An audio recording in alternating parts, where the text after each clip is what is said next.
আজকের আলোচনার বিষয়বস্তু হচ্ছে খিলাফা এবং বর্তমান প্রেক্ষাপট। খুবই কঠিন আলোচনা। এটা একটা আলোচনা বা একটা ভিডিও একটা সেশনের মধ্যে বলা সম্ভব না। এটার জন্য মোটামুটি 4-5টা সেশনের দরকার। আর এটা সব মহলে আলোচনার মতো একটা সাবজেক্ট না। সবাই এটা হয়তো বুঝতেও পারবেন না। যারা বুঝবেন না বা বুঝতে অসুবিধা হবে তারা প্রশ্নও লিখতে পারেন, সেটা আমরা ইনশাল্লাহ নামাজের পরে দেওয়ার চেষ্টা করব উত্তর কিছু। আর বাকি আমি চেষ্টা করব যে সহজ করে উপস্থাপন করার জন্য। ওয়ামা তৌফিকি ইল্লা বিল্লাহ আলাইহি তাওয়াক্কালতু ওয়া ইলাইহি উনীব। আমি মূল আলোচনা এখনো যাই নাই। বাংলাদেশের বেশিরভাগ মানুষ যদিও মুসলিম, কিন্তু সমস্যা হচ্ছে আমরা নামাজ, রোজা, হজ, যাকাত এগুলো বুঝি,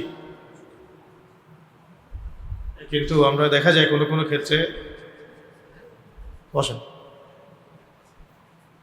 এই আমাদের ব্যবসা বাণিজ্য, তারপরে মুআমালাত, রাজনীতি, অর্থনীতি, এগুলো যে দিনের অংশ, এই কনসেপ্টটা সবাই বুঝেও না। এই জন্য খেলাফা নিয়ে কথা বলা এখানে অনেক জটিল বড় বিষয়। মানে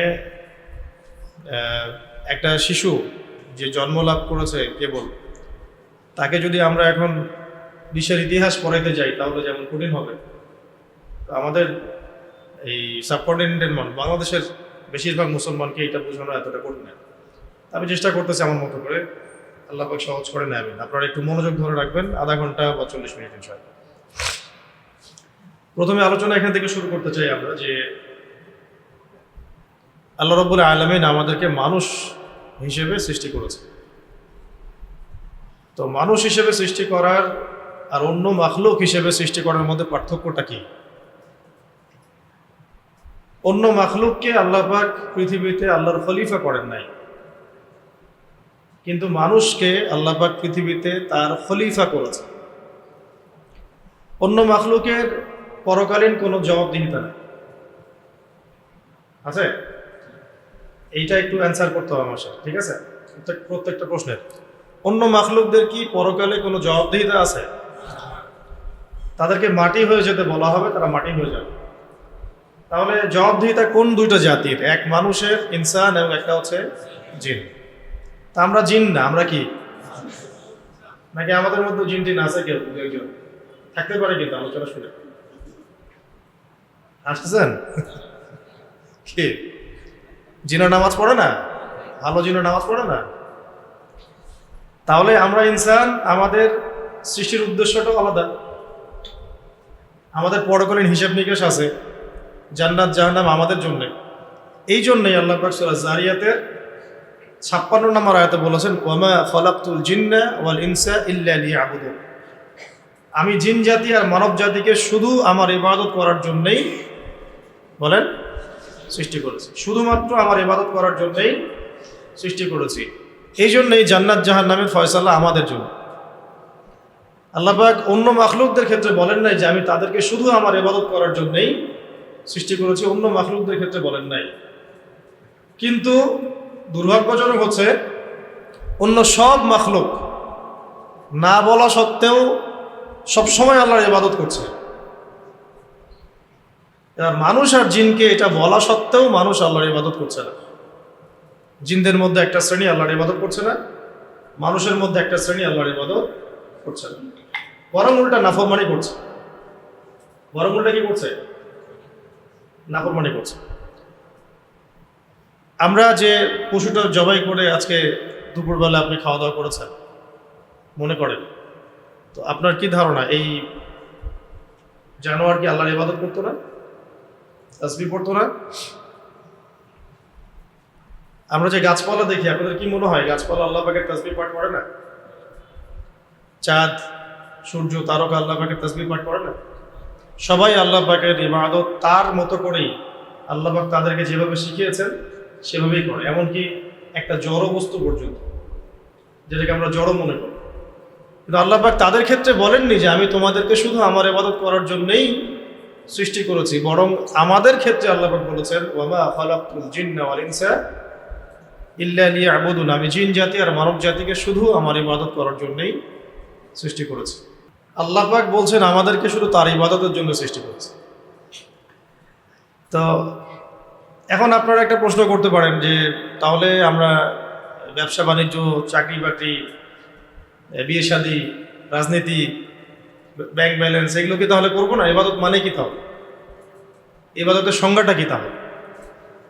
তো এখানে এক বাক্যে উত্তর হচ্ছে যে আপনার ঘুমানো থেকে শুরু করে দেশ চালানো পর্যন্ত, রান্নাঘর থেকে সংসদ, বাথরুম থেকে পার্লামেন্ট। পার্লামেন্ট তো ছোট জিনিস, আমরা বলবো যে বিশ্ব পরিচালনা, ইউনাইটেড নেশনস। বাথরুম থেকে এই পর্যন্ত যে যতগুলো কাজ আছে, খাওয়া দাওয়া, ওঠা বসা, চলাফেরা, চাকরি বাকরি, ব্যবসা বাণিজ্য, রাজনীতি, অর্থনীতি, সবই ইবাদত হবে যদি 2-3টা শর্ত আপনি মেনে চলেন বা আমি মেনে চলি। এক হচ্ছে সেটা হতে হবে আল্লাহ পাকের সন্তুষ্টির জন্য। তার জন্য এক। 2 হচ্ছে সেটা হতে হবে নবী মুহাম্মদ সাল্লাল্লাহু আলাইহি ওয়াসাল্লামের তরিকা অনুযায়ী। এই তো এগুলো যদি একটু মেনে চলা যায়, ঘুমটা ইবাদত,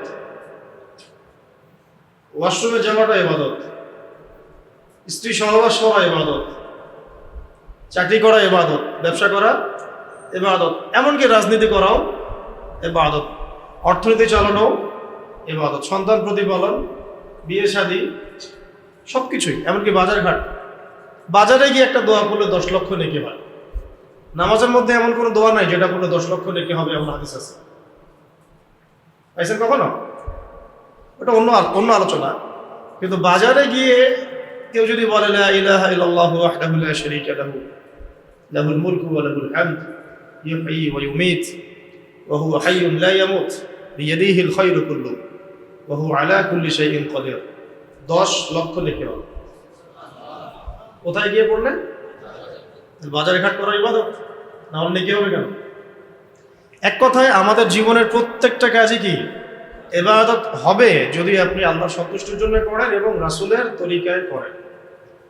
সমস্যা হচ্ছে আমরা নামাজ, রোজা, হজ, যাকাত এগুলো আল্লাহর সন্তুষ্টির জন্য রাসূলের তরিকায় করতে চাই ঠিকই, অনেকে করি ঠিকই, কিন্তু আমরা মসজিদ থেকে বের হওয়ার পরে আমাদের ব্যবসা, আমাদের অর্থনীতি, বিশেষ করে আমাদের রাজনীতি, এইগুলো আমরা আল্লাহর সন্তুষ্টির জন্য খুব একটা করি না। সেখানে আমরা দুনিয়াবি স্বার্থ চাই, আর কিভাবে দুনিয়াতে আমি উপকৃত হব। এই জন্যই ওই বড় বড় সেক্টরগুলো ইবাদত বলে কাউন্ট হচ্ছে না, উল্টা ফিতনা এবং ফাসাদের কারণ হচ্ছে। যদি ওইগুলোর মধ্যে আমাদের আকীদা পরিষ্কার থাকতো যে এই কাজগুলো আমি করব শুধু আল্লাহর সন্তুষ্টির জন্য, তাহলে দেখতেন সমাজে আর কোনো বিশৃঙ্খলা থাকতো। মূলত এই উদ্দেশ্যে আল্লাহ পাক আমাদেরকে সৃষ্টি করেছে। এখন আমাকে বলেন যে এই আয়াতের উপরে নবী সাল্লাল্লাহু আলাইহি ওয়াসাল্লাম আমল করেন নাই? হ্যাঁ, সাহাবায়ে কেরাম এই যুগে যুগে বরেণ্য যে আমাদের সলফে সালেহিন, তারা এই আয়াতের উপর আমল করেন নাই।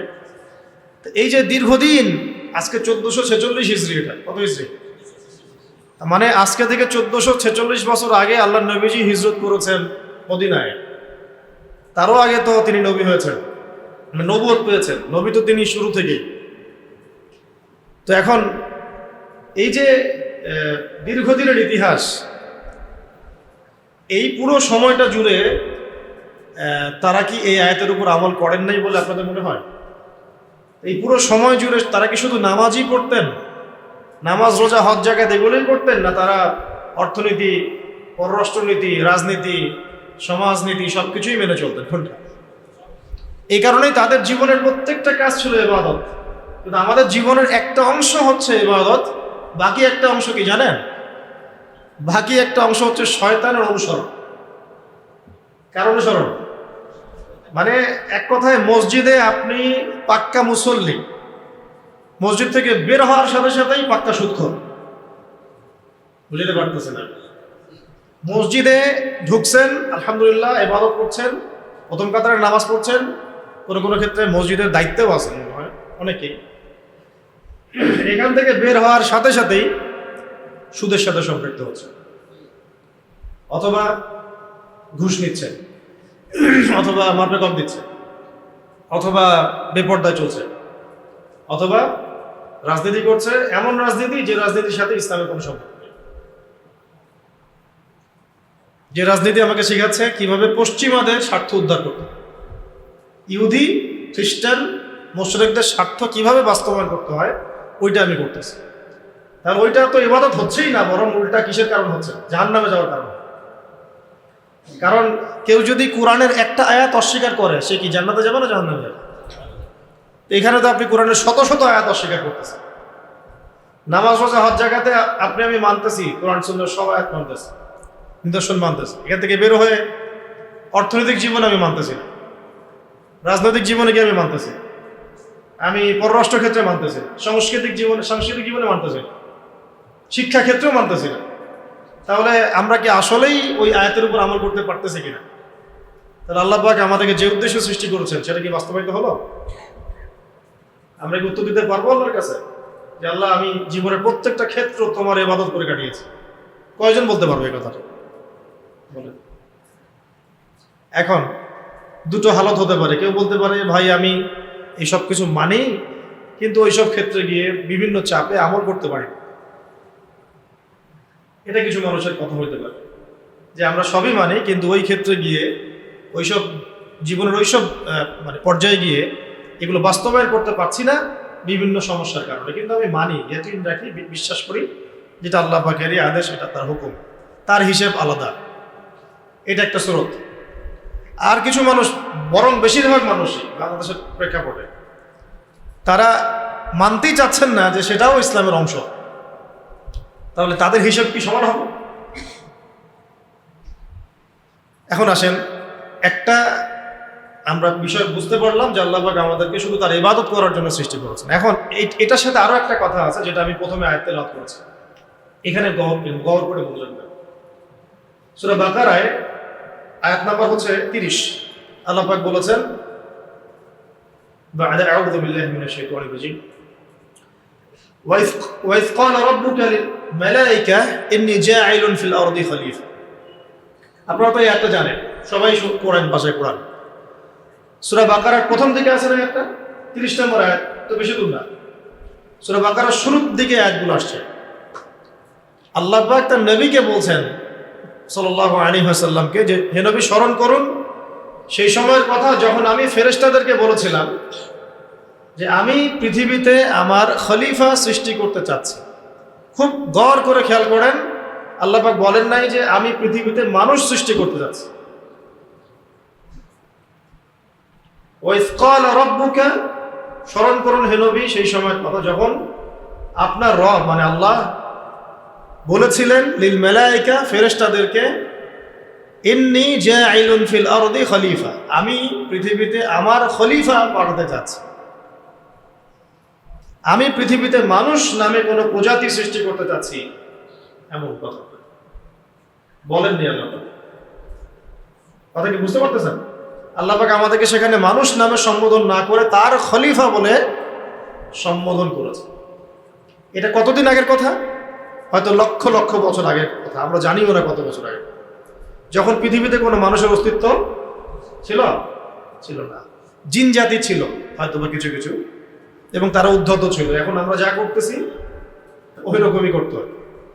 তো ফেরেশতাদের পাল্টা উত্তর ছিল আতাজআলু ফিহা, হে আল্লাহ আপনি কি সেখানে এমন কাউকে পাঠাতে চাচ্ছেন মা ইউফসিদু ফিহা, যে পৃথিবীতে খালি ফাসাদ সৃষ্টি করবে। ফাসাদ মানে কি বোঝেন? মানে আল্লাহ দ্রোহিতা। আল্লাহ পাক যেটা করতে বলেছেন করবে না, করতে বলেন নাই করবে, এটার নাম কি? ফাসাদ, মানে অরাজকতা, বিশৃঙ্খলা। মা ইউফসিদু ফিহা ওয়া ইয়াসফিকু দিমা, শুধু ফাসাদ সৃষ্টি করবে তাই না, বরং খালি রক্তপাত ঘটাবে। কি ঘটাবে? রক্তপাত। বিশ্বজুড়ে কি দেখেন এখন? খালি রক্তপাত আর ফাসাদ। কত বছর আগে ফেরেশতারা এই কথা বলেছেন? লক্ষ কোটি বছর আগে। তাহলে ফেরেশতারা কি গায়েব জানেন? জি না। কিসের আলোকে বললেন? প্রজ্ঞা। এটাকে কি বলেন? হিকমা, প্রজ্ঞা, বসীরা, দূরদর্শিতা। আপনার বসীরা অর্জন হলে আপনি এমন কিছু দেখবেন, শুনবেন, বুঝবেন যেটা সবাই বুঝতে পারছেন, তখন সাধারণ মানুষের সামনে কথা বলাও টাফ হয়ে যাবে, আপনাকে পাগল বলতে পারেন। যেমন এখন যদি আমি একটা মন্তব্য করি যে আমরা স্বাধীনতা অর্জন করি নাই, এমনকি প্রকৃত স্বাধীনতা কাকে বলে সেটার অর্থ আমরা জানি না, মানুষ পাগল বলবে না আমাকে? এত বড় একটা শক্তিকে উৎখাত করে আমরা এখন রাস্তাঘাটে রং তুলি দিয়ে আগ করতেছি, মেয়েরা ট্রাফিক পুলিশের দ্বারা, আপনি বলেন স্বাধীনতা অর্জন করে নেই? কি বলে না? আপনি কি আমাদের আন্দোলনের বিরোধী নাকি? বলতে পারে না? পারে, কিন্তু স্বাধীনতার কি সংজ্ঞা আল্লাহর কসম এখন আমরা জানি না। যেদিন এই পৃথিবীর মূল কেন্দ্র থেকে শুধুমাত্র আল্লাহ পাকের বিধান দ্বারা পুরো বিশ্বটা পরিচালিত হবে, ওই দিন মুসলমানরা স্বাধীন। এক বাক্যে, যখন বা যেদিন পৃথিবীতে ইসলামিক খিলাফা কায়েম হবে, ওই সময় থেকে মুসলমানরা আবার স্বাধীন হবে। ঠিক যেমন ওমর রাদিয়াল্লাহু আনহুর সময় আমরা ছিলাম স্বাধীন। বুঝতে পারতেছি না? যেদিন থেকে বাংলাদেশ নিয়ে চিন্তা করি, অন্য জায়গায় কথা বাদ দিলাম, ছোট করে চিন্তা করাচ্ছি আপনাদের, বড়টা মাথা হয়তো ঢুকতে সময় লাগবে। মনে করেন এই বাংলা যতদিন পর্যন্ত আল্লাহ পাকের বিধান অনুযায়ী, শরিয়া বিধান মোতাবেক এবং ইসলামিক খিলাফা মোতাবেক পরিচালিত হচ্ছে না, ততদিন আমরা এই বিশ্বের স্বাধীনতা অর্জন করতে পারি না। বলতে পারেন যে আমরা তো স্বাধীনভাবে চলাফেরা করতেছি, হাট বাজার, এটা স্বাধীনতার একটা আংশিক ব্যাখ্যা, এটা পরিপূর্ণ স্বাধীনতা নয়। পরিপূর্ণ স্বাধীন মানে হচ্ছে আমি যা বলবো আমেরিকা তা শুনবে, বাধ্য। আমি যা বলবো ইসরায়েলকে তা শুনতে হবে, সে বাধ্য। যদি না শুনে তাহলে আমার সাথে সে যুদ্ধে যাবে, এবং প্রয়োজনে সশস্ত্র যুদ্ধের মধ্য দিয়ে ফিলিস্তিন বাইতুল মুকাদ্দাস জয় করা হবে। ওটা হচ্ছে স্বাধীন চেতনা। এখন কেমন? এখন ও আমাকে বলবে যে তোমাকে ঋণ দিব যদি তুমি আমার এই শর্তগুলো পূরণ করো, তোমাকে আমি ক্ষমতায় রাখার জন্য আমি আমার সাপোর্ট দিব যদি তুমি আমার এই স্বার্থগুলো পূরণ করো। এটা কি স্বাধীনতা না দাসত্ব? আপনারা তো ইন্টেলেকচুয়াল অডিয়েন্স, বলেন এটা কি স্বাধীনতা না দাসত্ব? সেই হিসাবে তো আমরা বলতে পারি প্রত্যেক সেই বাড়ির কুকুরও স্বাধীন যার মালিক তাকে স্বাধীনভাবে বাসায় থাকতে দিয়েছে। আদৌ কি সেই কুকুর স্বাধীন? দড়ি কার হাতে? মালিকের হাতে। মালিক যেদিকে টানবে সেদিকে যাবে। এটা কি স্বাধীনতা? গরু ছাগল অনেকেই বাসায় প্রতিপালন করে, বেঁধে রাখেন, কার নির্দেশে চলে গরু ছাগল? বাড়ির মালিকের না তার নিজে? খাবার তো ঠিকই খাচ্ছে। ও যদি বলে স্বাধীন, তো আমি খাওয়া দাওয়া করতেছি, আমি তো স্বাধীন, যেখানে সেখানে চড়ে বেড়াচ্ছি, খাচ্ছি, মালিক আমাকে সেবা যত্ন করতেছে, কিন্তু আসলে দড়িটা কার হাতে? যখন মুসলমানদের এই রশি থাকবে শুধু আল্লাহর হাতে, মাঝখানে কোনো ভায়া থার্ড পার্টি নাই, তখন মুসলমানরা স্বাধীন। এই স্বাধীনতা ছিল এক সময়। তারপর আস্তে আস্তে আস্তে আস্তে অনেক 1446 বছর পরে কথা বলছে, অনেক কিছু হয়ে গেছে উন্নয়ন করে। তো এক কথায় যেটা বলতে চাচ্ছিলাম যে সব কথা সবাই বুঝতে পারবে না, এটা থেকে এখানে আসলাম। তো এই জন্যে আমরা এই আয়াতের দিকে আগে ফোকাস করি যে আল্লাহ পাক আমাদেরকে শুধুমাত্র এখানে বলেন নাই যে ইনসান হিসেবে তোমাকে পাঠাচ্ছে। কি হিসেবে পাঠাচ্ছেন? আর এখানে মানে কাউন্টার যখন দিলেন ফেরেশতারা, কাউন্টার দিলেন বলতে বোঝাচ্ছি যখন তারা মত প্রকাশ করলেন, তারা কি বললেন? আপনি খলিফা করে পাঠাচ্ছেন, তাহলে তো তারা এখানে দুটো কাজ করবে, হয় ফাসাদ সৃষ্টি করবে, না হলে রক্তপাত ঘটাবে, অথবা দুটোই করবে। পৃথিবীতে যত ফাসাদ এবং রক্তপাত, এটা পলিটিক্যাল পাওয়ারকে কেন্দ্র করে হয়েছে। বেশিরভাগ ফাসাদ এবং বেশিরভাগ রক্তপাত রাজনৈতিক ক্ষমতাকে কেন্দ্র করে হয়েছে। সারা বিশ্ব জুড়ে এটা চলছে, আগেও চলেছে, এখনো চলছে, ভবিষ্যতেও চলবে। তাহলে এখানে খলিফা শব্দটা কি সামাজিক অর্থে আসছে না রাজনৈতিক অর্থে আসছে বলুন তো? বুঝতে পারছেন না? তাহলে খলিফা শব্দটা দিয়ে শুধু একজন মুসল্লি নামাজ পড়ে তাকে বোঝানো হচ্ছে না, একজন ব্যক্তি যে শুধু তাসবিহ তাহলিল করে তাকে বোঝানো হচ্ছে না। খলিফার ফাংশনটাই হচ্ছে পলিটিক্যাল ফাংশন, আর ওই ফাংশনে গেলেই রক্তপাত ঘটবে, ফাসাদ সৃষ্টি হবে। যদি সে আল্লাহর বিধান মেনে না চলে। যদি মেনে চলে তাহলে এগুলোকে কন্ট্রোল করা সহজ। উমর রাদিয়াল্লাহু আনহুর যুগে কি ফাসাদ ছিল? রক্তপাত ঘটেছে? না। জিহাদ ছিল, সেটা আলাদা ইস্যু। জিহাদ এবং কিতাল ছিল, এটা অন্য ইস্যু। ওটা অমুসলিমদের সাথে ছিল, কুফারদের সাথে। মুসলিমদের মধ্যে কোনো রক্তপাত ঘটেছে? কোনো ফাসাদ সৃষ্টি হয়েছে? হয় নাই। তো যখন ইনসাফ ন্যায় এর আদলে এটা গড়ে উঠবে, তখন ইনশাআল্লাহ এখানে কোনো ফাসাদ থাকবে না। তাহলে খলিফার ফাংশনটা আমরা বুঝলাম যে আল্লাহ পাক আমাদেরকে কেন খলিফা বলে সম্বোধন করলেন। এখন আমাকে একটা উত্তর দেন, একটু মনোযোগ ধরে রাখেন, যে আদম আলাইহিস সালামকে উদ্দেশ্য করে কথাগুলো বলা হচ্ছে কিনা? এই কথাগুলো কাকে উদ্দেশ্য করে বলা হচ্ছে? সেই ব্যক্তি কে যাকে আল্লাহ পাক বলছেন আমি খলিফা করে পাঠাবো? কে বলেন? তো জানেন। এখন আদম আলাইহিস সালাম পৃথিবীতে আসার পরে মাঝখানে অনেক ঘটনা ঘটেছে, ওটা আপনারা জানেনই। পৃথিবীতে আসার পরে তিনি কি আল্লাহর বিধান ছাড়া অন্য কারো বিধান মেনেছেন? আল্লাহর বিধান ছাড়া অন্য কোনো বিধানের দাসত্ব করেছেন? তিনি কি স্বাধীন ছিলেন না ছিলেন? এবং তিনি কি আল্লাহর বিধান দিয়ে তার এই যে পুরো ক্ষেত্রটাকে পরিচালনা করেছেন না করেন নাই? সেটাকে আংশিক মেনেছেন না পরিপূর্ণ? এটা তো ক্লিয়ার। তারপরের নবী নূহ আলাইহিস সালাম, তিনি আল্লাহর খলিফা ছিলেন কি ছিলেন না? ছিলেন না? তিনি কি আংশিক মেনেছেন না পরিপূর্ণ? তিনি কি আল্লাহর বিধান দিয়ে বিশ্ব চালিয়েছেন না অন্য কিছু দিয়ে?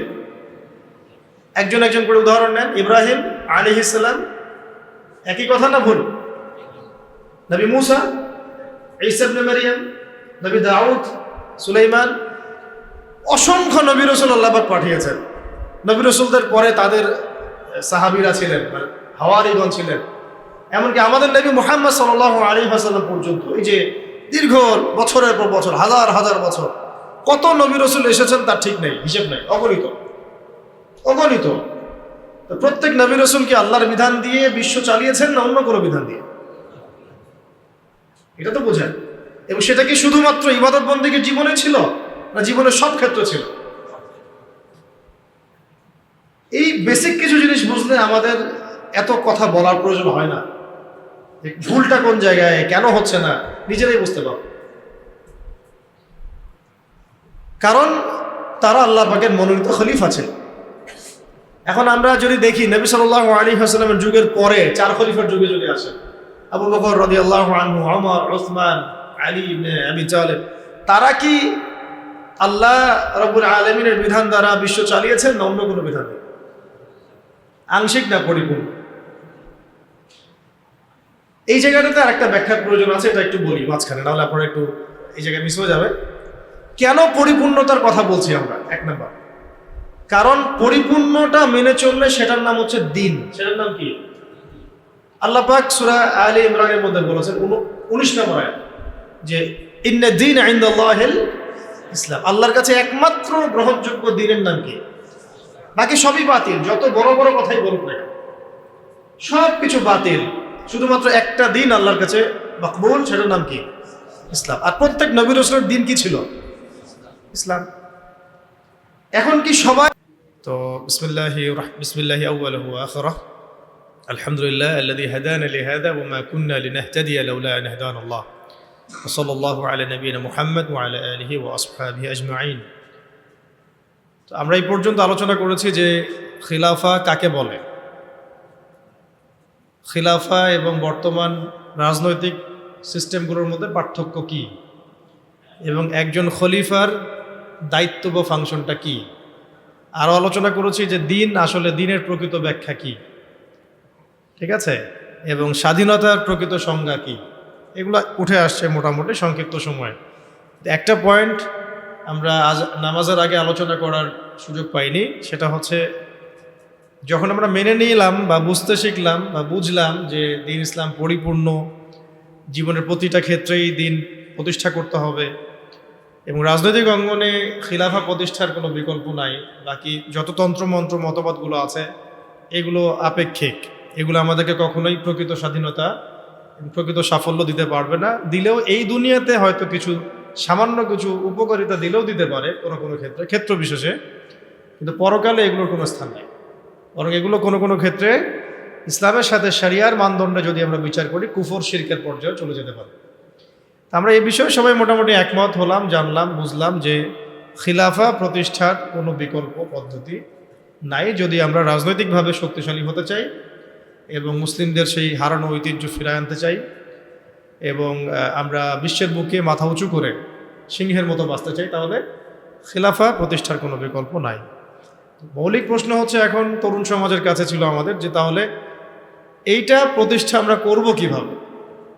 আপনাদের মধ্যে থেকে অনেকেই উত্তর দিলেন এবং এই উত্তরটাকে আমি সমন্বয় করছি এবং যে জায়গায় গ্যাপ আছে ওইটা আমি আমার মতো করে পূরণ করার চেষ্টা করছি। সর্বপ্রথম যে বিষয়টা আমাদের প্রয়োজন সেটা হলো দিনের শরীয়তের, দিন ইসলামের শরীয়তের মোটামুটি একটা গভীর জ্ঞান অর্জন করা। এটা প্রথম কাজ। কারণ দিনই ইলম অর্জন করা ছাড়া দিনের কোনো ক্ষেত্রে আমরা কোনো অবদান রাখতে পারবো না।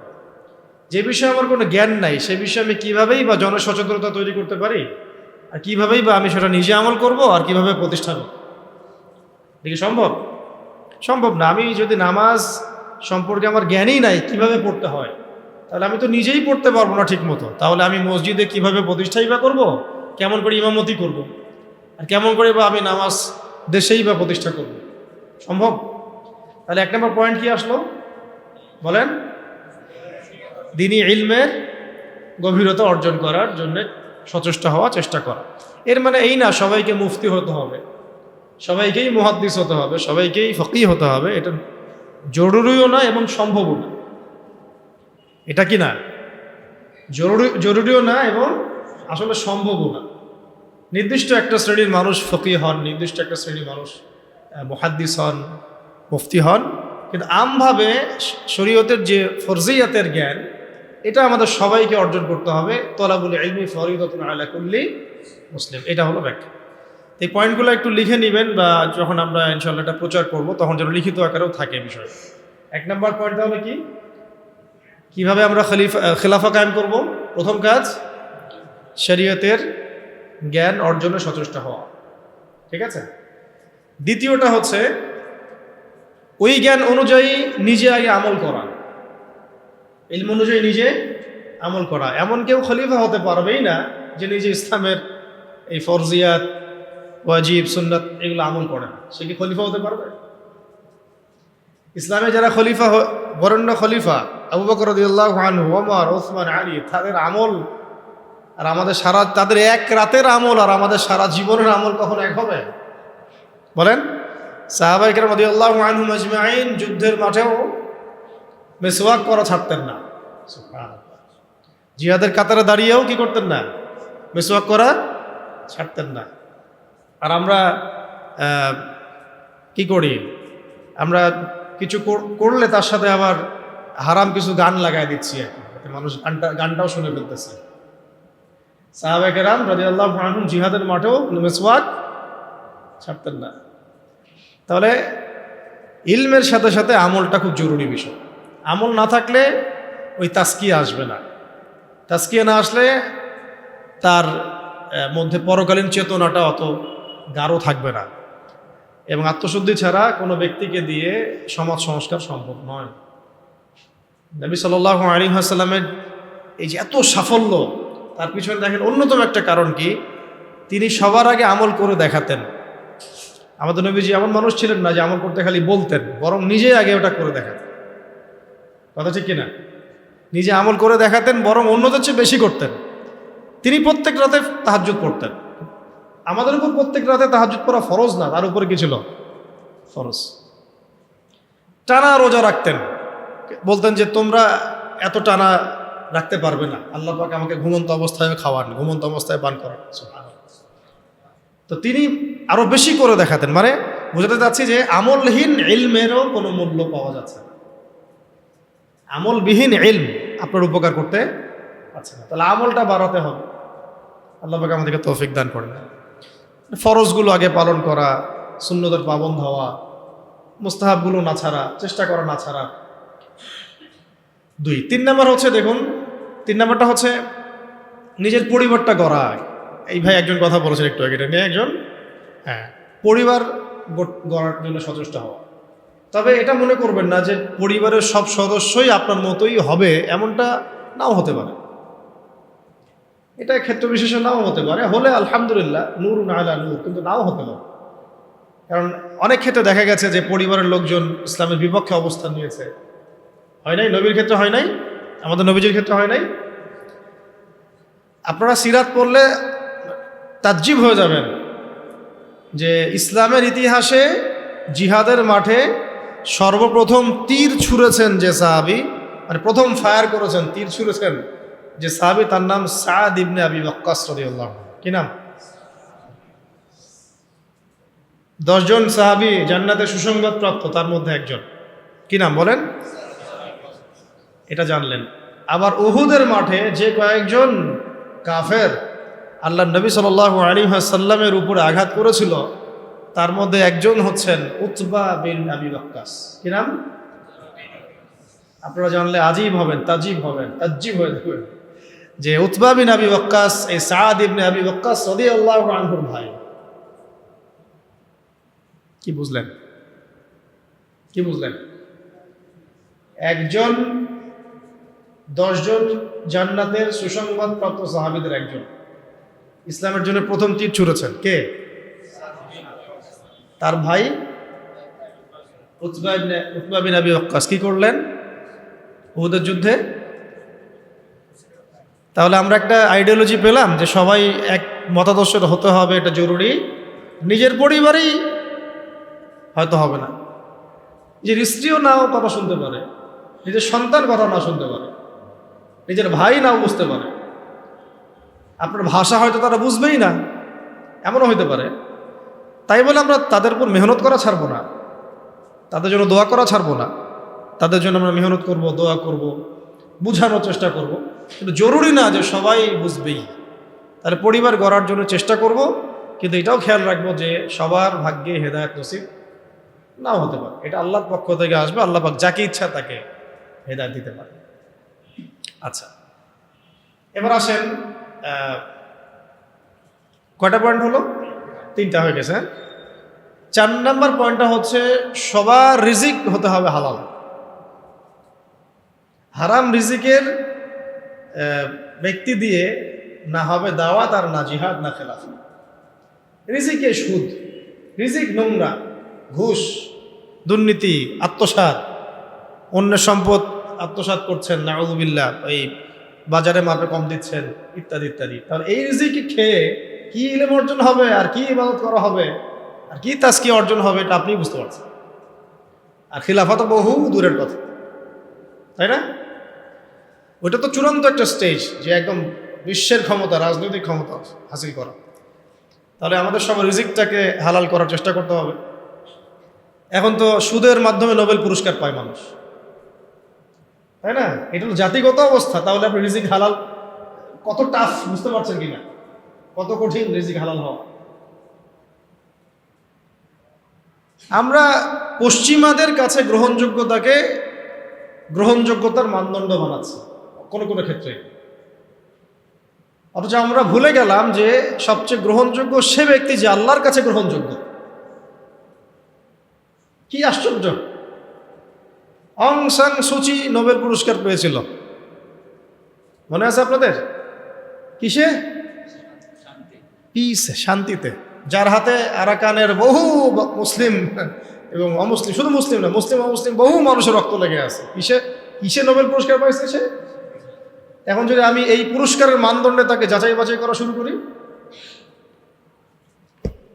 তাহলে আপনি একজন জাহেলে মোরাক্কাব, এবং না আপনি দিন বুঝেন, না দুনিয়া বুঝেন, না ইহকাল বুঝেন, না পরকাল বুঝেন। তো আল্লাহ পাকের কাছে যে মাকবুল সেই মাকবুল, আল্লাহ পাকের কাছে যে গ্রহণযোগ্য সেই গ্রহণযোগ্য। এই গ্রহণযোগ্যতার মানদণ্ড পশ্চিমাদের দর্শন না, বরং কোরআন এবং হাদিসের মূলনীতির আলোকে আমাকে বুঝতে হবে যে কে আল্লাহর কাছে গ্রহণযোগ্য হতে পারে। আফসোস এই বিষয়গুলোকে কেন্দ্র করে করতেই হয় যে আমরা এই বিষয়গুলো ভুলেই গেছি। এখন আমাদের চোখ দুনিয়া ছাড়া কিছুই বুঝে না। ভাবখানা এমন যে পশ্চিমাদের কোনো গ্রহণযোগ্য ব্যক্তি বা তাদের কোনো খাদেম আমাদের ত্রাণকর্তা হয়ে আসবে, উম্মাহকে খেলাফার দিকে নিয়ে যাবে। ভাবখানা এরকম, আমাদের ভাবখানা এরকম। তো আমরা আল্লাহর বিরোধী, আল্লাহ পাকের বিধানের বিরোধী কোনো ব্যক্তিকে যদি মনে করি যে তিনি মুসা আলাইহিস ইসলামের ভূমিকায় এসে বনু ইসরায়েলকে বাঁচায় নাজাতের পথ নিয়ে যাবে, এর চেয়ে বোকা কোনো জাতি হয়? আফসোস এগুলো আমাদের জন্যে। তো আল্লাহ পাক আমাদেরকে হক বুঝার তৌফিক দান করেন। 4 নম্বর কটা হলো? 4টা। একটা কি ছিল বলেন তো? প্রথমটা এইটুকু আলোচনা মুখস্থ করে বাসা যাই, তাহলে আজকের আলোচনা সফল ইনশাআল্লাহ। শরিয়ার যত পারি গভীর জ্ঞান অর্জন করো। এবং সবাই তো ফকি মুহাদ্দিস মুফতি হতে পারবো না, কিন্তু একটা মানে ফরজিয়াতের জ্ঞানটা সবাইকে অর্জন করতে হবে, এটা ফরজ। এবং আমাদের পরিবারের সদস্যদেরকেও শেখাতে হবে। 2 নম্বর হচ্ছিল আমলটা বাড়ানো, ইলম অনুযায়ী আমলটা বাড়ানো। 3 নম্বরটা ছিল আমার পরিবারটাকে আগে গড়ে তোলার চেষ্টা করা। পরিবার না গড়ে উঠলে যে আমি বাইরে আবার দাওয়াতের কাজ করতে পারবো না বা খিলাফা মুভমেন্ট করতে পারবো না, বিষয়টা এমনও না। আমাদের এটাও চলবে, এই মেহনতও চলবে, আবার আমরা বাইরের মেহনতও করবো ইনশাআল্লাহ। 4 নম্বর হচ্ছে রিজিক হারাম যেন নিজের রক্তে না ঢোকে। এটা খুবই সতর্কতার সাথে চলা, না হলে হারামখোরদেরকে দিয়ে খেলাফা কায়েম হয় না, কখনোই হয়নি, হবেও না, বলে লাভ নাই। মানে যারা হারাম খাচ্ছেন, হারামের প্রতিষ্ঠা করছেন, সুদ, তারপরে ঘুষ, দুর্নীতি ইত্যাদি ইত্যাদি, এটাকে একটা সামাজিক সংস্কৃতি বানায় ফেলেছেন, তাদেরকে দিয়ে কশ্মিন কালেও আল্লাহ পাকের জমিনে আল্লাহ পাকের বিধান প্রতিষ্ঠা করা সম্ভব, এবং তারা সেটা করবেও না কখনো। ওই চেতনাই তাদের মধ্যে আসবে না। 5 নম্বরটা হচ্ছে যে মাথার উপরে মুরব্বি রাখা। এটা মাথাটা ভালো করে ঢুকান, মাথার উপরে মুরব্বি রাখা। মুরব্বি বলতে বোঝাচ্ছি যারা শরীয়তের গভীর জ্ঞান অর্জন করেছেন, বড় বড় ওলামায়ে কেরাম, তাদের পরামর্শ নেওয়া। যে নিজেকেই মুরব্বি মনে করে সে পথভ্রষ্ট হইতে তার একদিন সময় লাগবে না। আমরা এখন অনেক ওলামায়ে কেরামের এক্সাম্পল দিতে পারবো, পাবলিকের নাম বলতে যাচ্ছি না। শুধুমাত্র নিজেকে মুরব্বি মনে করার কারণে এবং তার মাথার উপরে কোনো মুরব্বি না থাকার কারণে মুহূর্তের মধ্যেই পদস্খলিত হয়ে গেছে। এমন হচ্ছে সকালে হয়তো মুমিন ছিল, বিকালে কুফরি কথা বলে ফেলছে। বিকালে হয়তো মুমিন ছিল, সকালবেলা উঠে মুনাফিকদের পক্ষে কথা বলে ফেলছে, ইসলাম বিপক্ষে কথা বলে ফেলছে, দালালি করে ফেলছে। কারণ মুরব্বীদের সাথে মাশওয়ারা করে নাই। এই জন্যে, আর এটা হলো তাদের কথা বললাম যারা মানে ফান্ডামেন্টাল আলেম, এরকম অনেকেই এরকম পরিস্থিতির শিকার হয়ে গেছে। আর আমরা যারা আলেম না, জেনারেল শিক্ষিত মানুষ বা শরিয়াত অত বুঝি না, তারা যদি মুরব্বি মেনে না চলি, আমাদের কি অবস্থা হতে পারে? তো এখন এখানে আমি চলমান প্রেক্ষাপটে একটা খালি আফসোসের কথা বলি। অনেক কিছুই হলো, অনেক কিছুই হচ্ছে, আবার অনেক কিছু হবে, তাই না? কিন্তু যারা এখানে নেতৃত্ব দিচ্ছেন বা লিডিং রোল প্লে করছেন, তাদের মাথার উপরে কোন কোন মুরব্বীদেরকে তারা রেখেছেন, এটা আমি জানতে চাই। কোন কোন বরেণ্য বিদগ্ধ ওলামায়ে কেরাম আর মুরব্বীদের সাথে মাশওয়ারা করে আপনারা কাজ করছেন, এটা জানার আমার খুব ইচ্ছা। যদি করেন আলহামদুলিল্লাহ, যদি না করেন তাহলে এটা খুবই গলত একটা কাজ হচ্ছে। উচিত ছিল বরেণ্য ওলামায়ে কেরামদের সাথে পরামর্শ করা। ওলামায়ে কেরাম আপনার ঘরের দরজার সামনে যাবেন না, তো আপনাকে আসতে হবে ওলামায়ে কেরামের দরবারের সামনে। জ্ঞান কারো কাছে হেঁটে হেঁটে যায় না, আপনাকে জ্ঞানের কাছে আসতে হবে। আর বরেণ্য ওলামায়ে কেরামদেরকে ফেসবুকে পাবেন না তো এইভাবে। ফেসবুক ইউটিউবে খালি সার্চ মারলেই তো হবে না যে কাদের ওয়াজ মানুষ বেশি শোনে আর কাকে মানুষ বেশি বড় আলেম মনে করে। নো, আপনাকে দেখতে হবে যে আলেমরা কাকে আলেম মনে করে, আমজনগণ কাকে আলেম মনে করে, এটা বড় কথা না। আমজনগণ যদি আলেম মনে করে ভোটাভুটি হয়, তাহলে আমি তো কালকে প্রেসিডেন্ট হইতেও পারি, আল্লাহ যদি চান। বা আরো অনেকে আছে, আজারি ভাই আছে, আমাদের আরো অনেক ভাই আছে। ভোটাভুটি নিলে তো তারাও ভালোই করবে, খারাপ হবে না, তাই না? জনপ্রিয়তা আছে, এটা সত্য মিথ্যার মানদণ্ড না। এই জনপ্রিয়তা হক আর বাতিলের মানদণ্ড কশ্চিন গেলেও না। আপনারা দেখবেন ওলামায়ে কেরাম কাকে হক মনে করেন, ওলামায়ে কেরাম কার কাছে ইলম নিতে যান, ওলামায়ে কেরাম না কার পিছনে ছুটতেছে, ওইটা আপনি ফলো করুন। সাধারণ আমভাবে মানুষ পঙ্গপালের মতো কাকে ফলো করতেছে, কাকে হিরো মনে করতেছে, কাকে বড় সেলিব্রিটি মনে করতেছে, this is not the big deal, এটা বড় কথা। এটা এটা ভালো হতে পারে, তার জন্য কল্যাণকর হতে পারে, আবার ফিতনাও হতে পারে। আমাদের কখনো কখনো আমরা অনলাইনে দেখি না, অমুক ড্রপ করতেছে, তমুক ড্রপ করতেছে। হ্যাঁ, কি আছে না একটা, বিভিন্ন সময় বিভিন্ন ড্রপ করা হয়। মানুষ বলে যে ভাই তোরে পাইলে আমি মঙ্গল করে ড্রপ করতাম। তো এই ব্যক্তিরও তো ফ্যান ফলোয়ার্স কম না, কম বলেন, ভিউ কি কম? আপনি দেখবেন 1 মিলিয়ন ভিউ। এখন আপনি কি ভিউয়ের মানদণ্ডে আপনি কি যাচাই বাছাই করবেন যে আসলে কোনটা হক কোনটা বাতিল?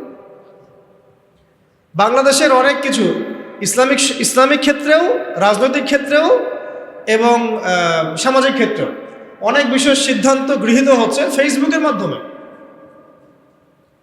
ফেসবুকে একটা হাইপ তুলে দেন, দেখা যাবে মানুষ দেখা যাচ্ছে ওইটাকে নিয়ে সারাদিন বসে আছে, ঘুরে ফিরে ওইটা সামনে আসতেছে, এটা নিয়ে সবাই লেখালেখি করতেছে, পরে ওইটার আলোকে একটা সিদ্ধান্ত বাস্তবায়ন হয়ে গেল। সুবহানাল্লাহ, সুবহানাল্লাহ, কি জাহালাত, কি ফিতনা! কেন জাহালাত ফিতনা বলছি? একটা এক্সাম্পল দিলে বুঝবেন, একটা খালি এক্সাম্পল দিব। মনে করেন এটা উমর রাদিয়াল্লাহু আনহুর শাসন, একটু মনোযোগ ধরে রাখেন। কার শাসন? উমর রাদিয়াল্লাহু আনহুর শাসনে যারা জনগণ তারা সবাই সাহাবী না?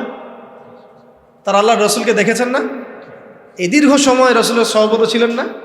ওই জামানার একজন ব্যক্তি কি এখনকার সব মানুষের চেয়ে উত্তম না? বুঝলেন কথা? কিন্তু উমর রাদিয়াল্লাহু আনহু সমস্ত সাহাবীদের সাথে এই তথাকথিত গণতান্ত্রিক পদ্ধতিতে মাশওয়ারা করতেন না।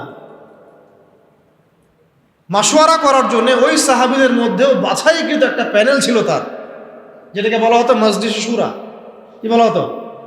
মজলিসে শুরা। তার মধ্যে বড় বড় বরেণ্য সাহাবী ছিলেন, আলী রাদিয়াল্লাহু আনহু ছিলেন, উসমান রাদিয়াল্লাহু আনহু ছিলেন, তালহা রাদিয়াল্লাহু আনহু ছিলেন, আব্দুর রহমান বিন আউফ ছিলেন রাদিয়াল্লাহু আনহু, আর কে জুবাইর বিন আওয়াম রাদিয়াল্লাহু আনহু ছিলেন। এরকম প্রায় 10 জন 15 জন সাহাবীর একটা প্যানেল ছিল। দেখেন, সাহাবীদের যুগেও তিনি বাছাইকৃত মানুষদের সাথে মাশওয়ারা করে সিদ্ধান্ত নিতেন।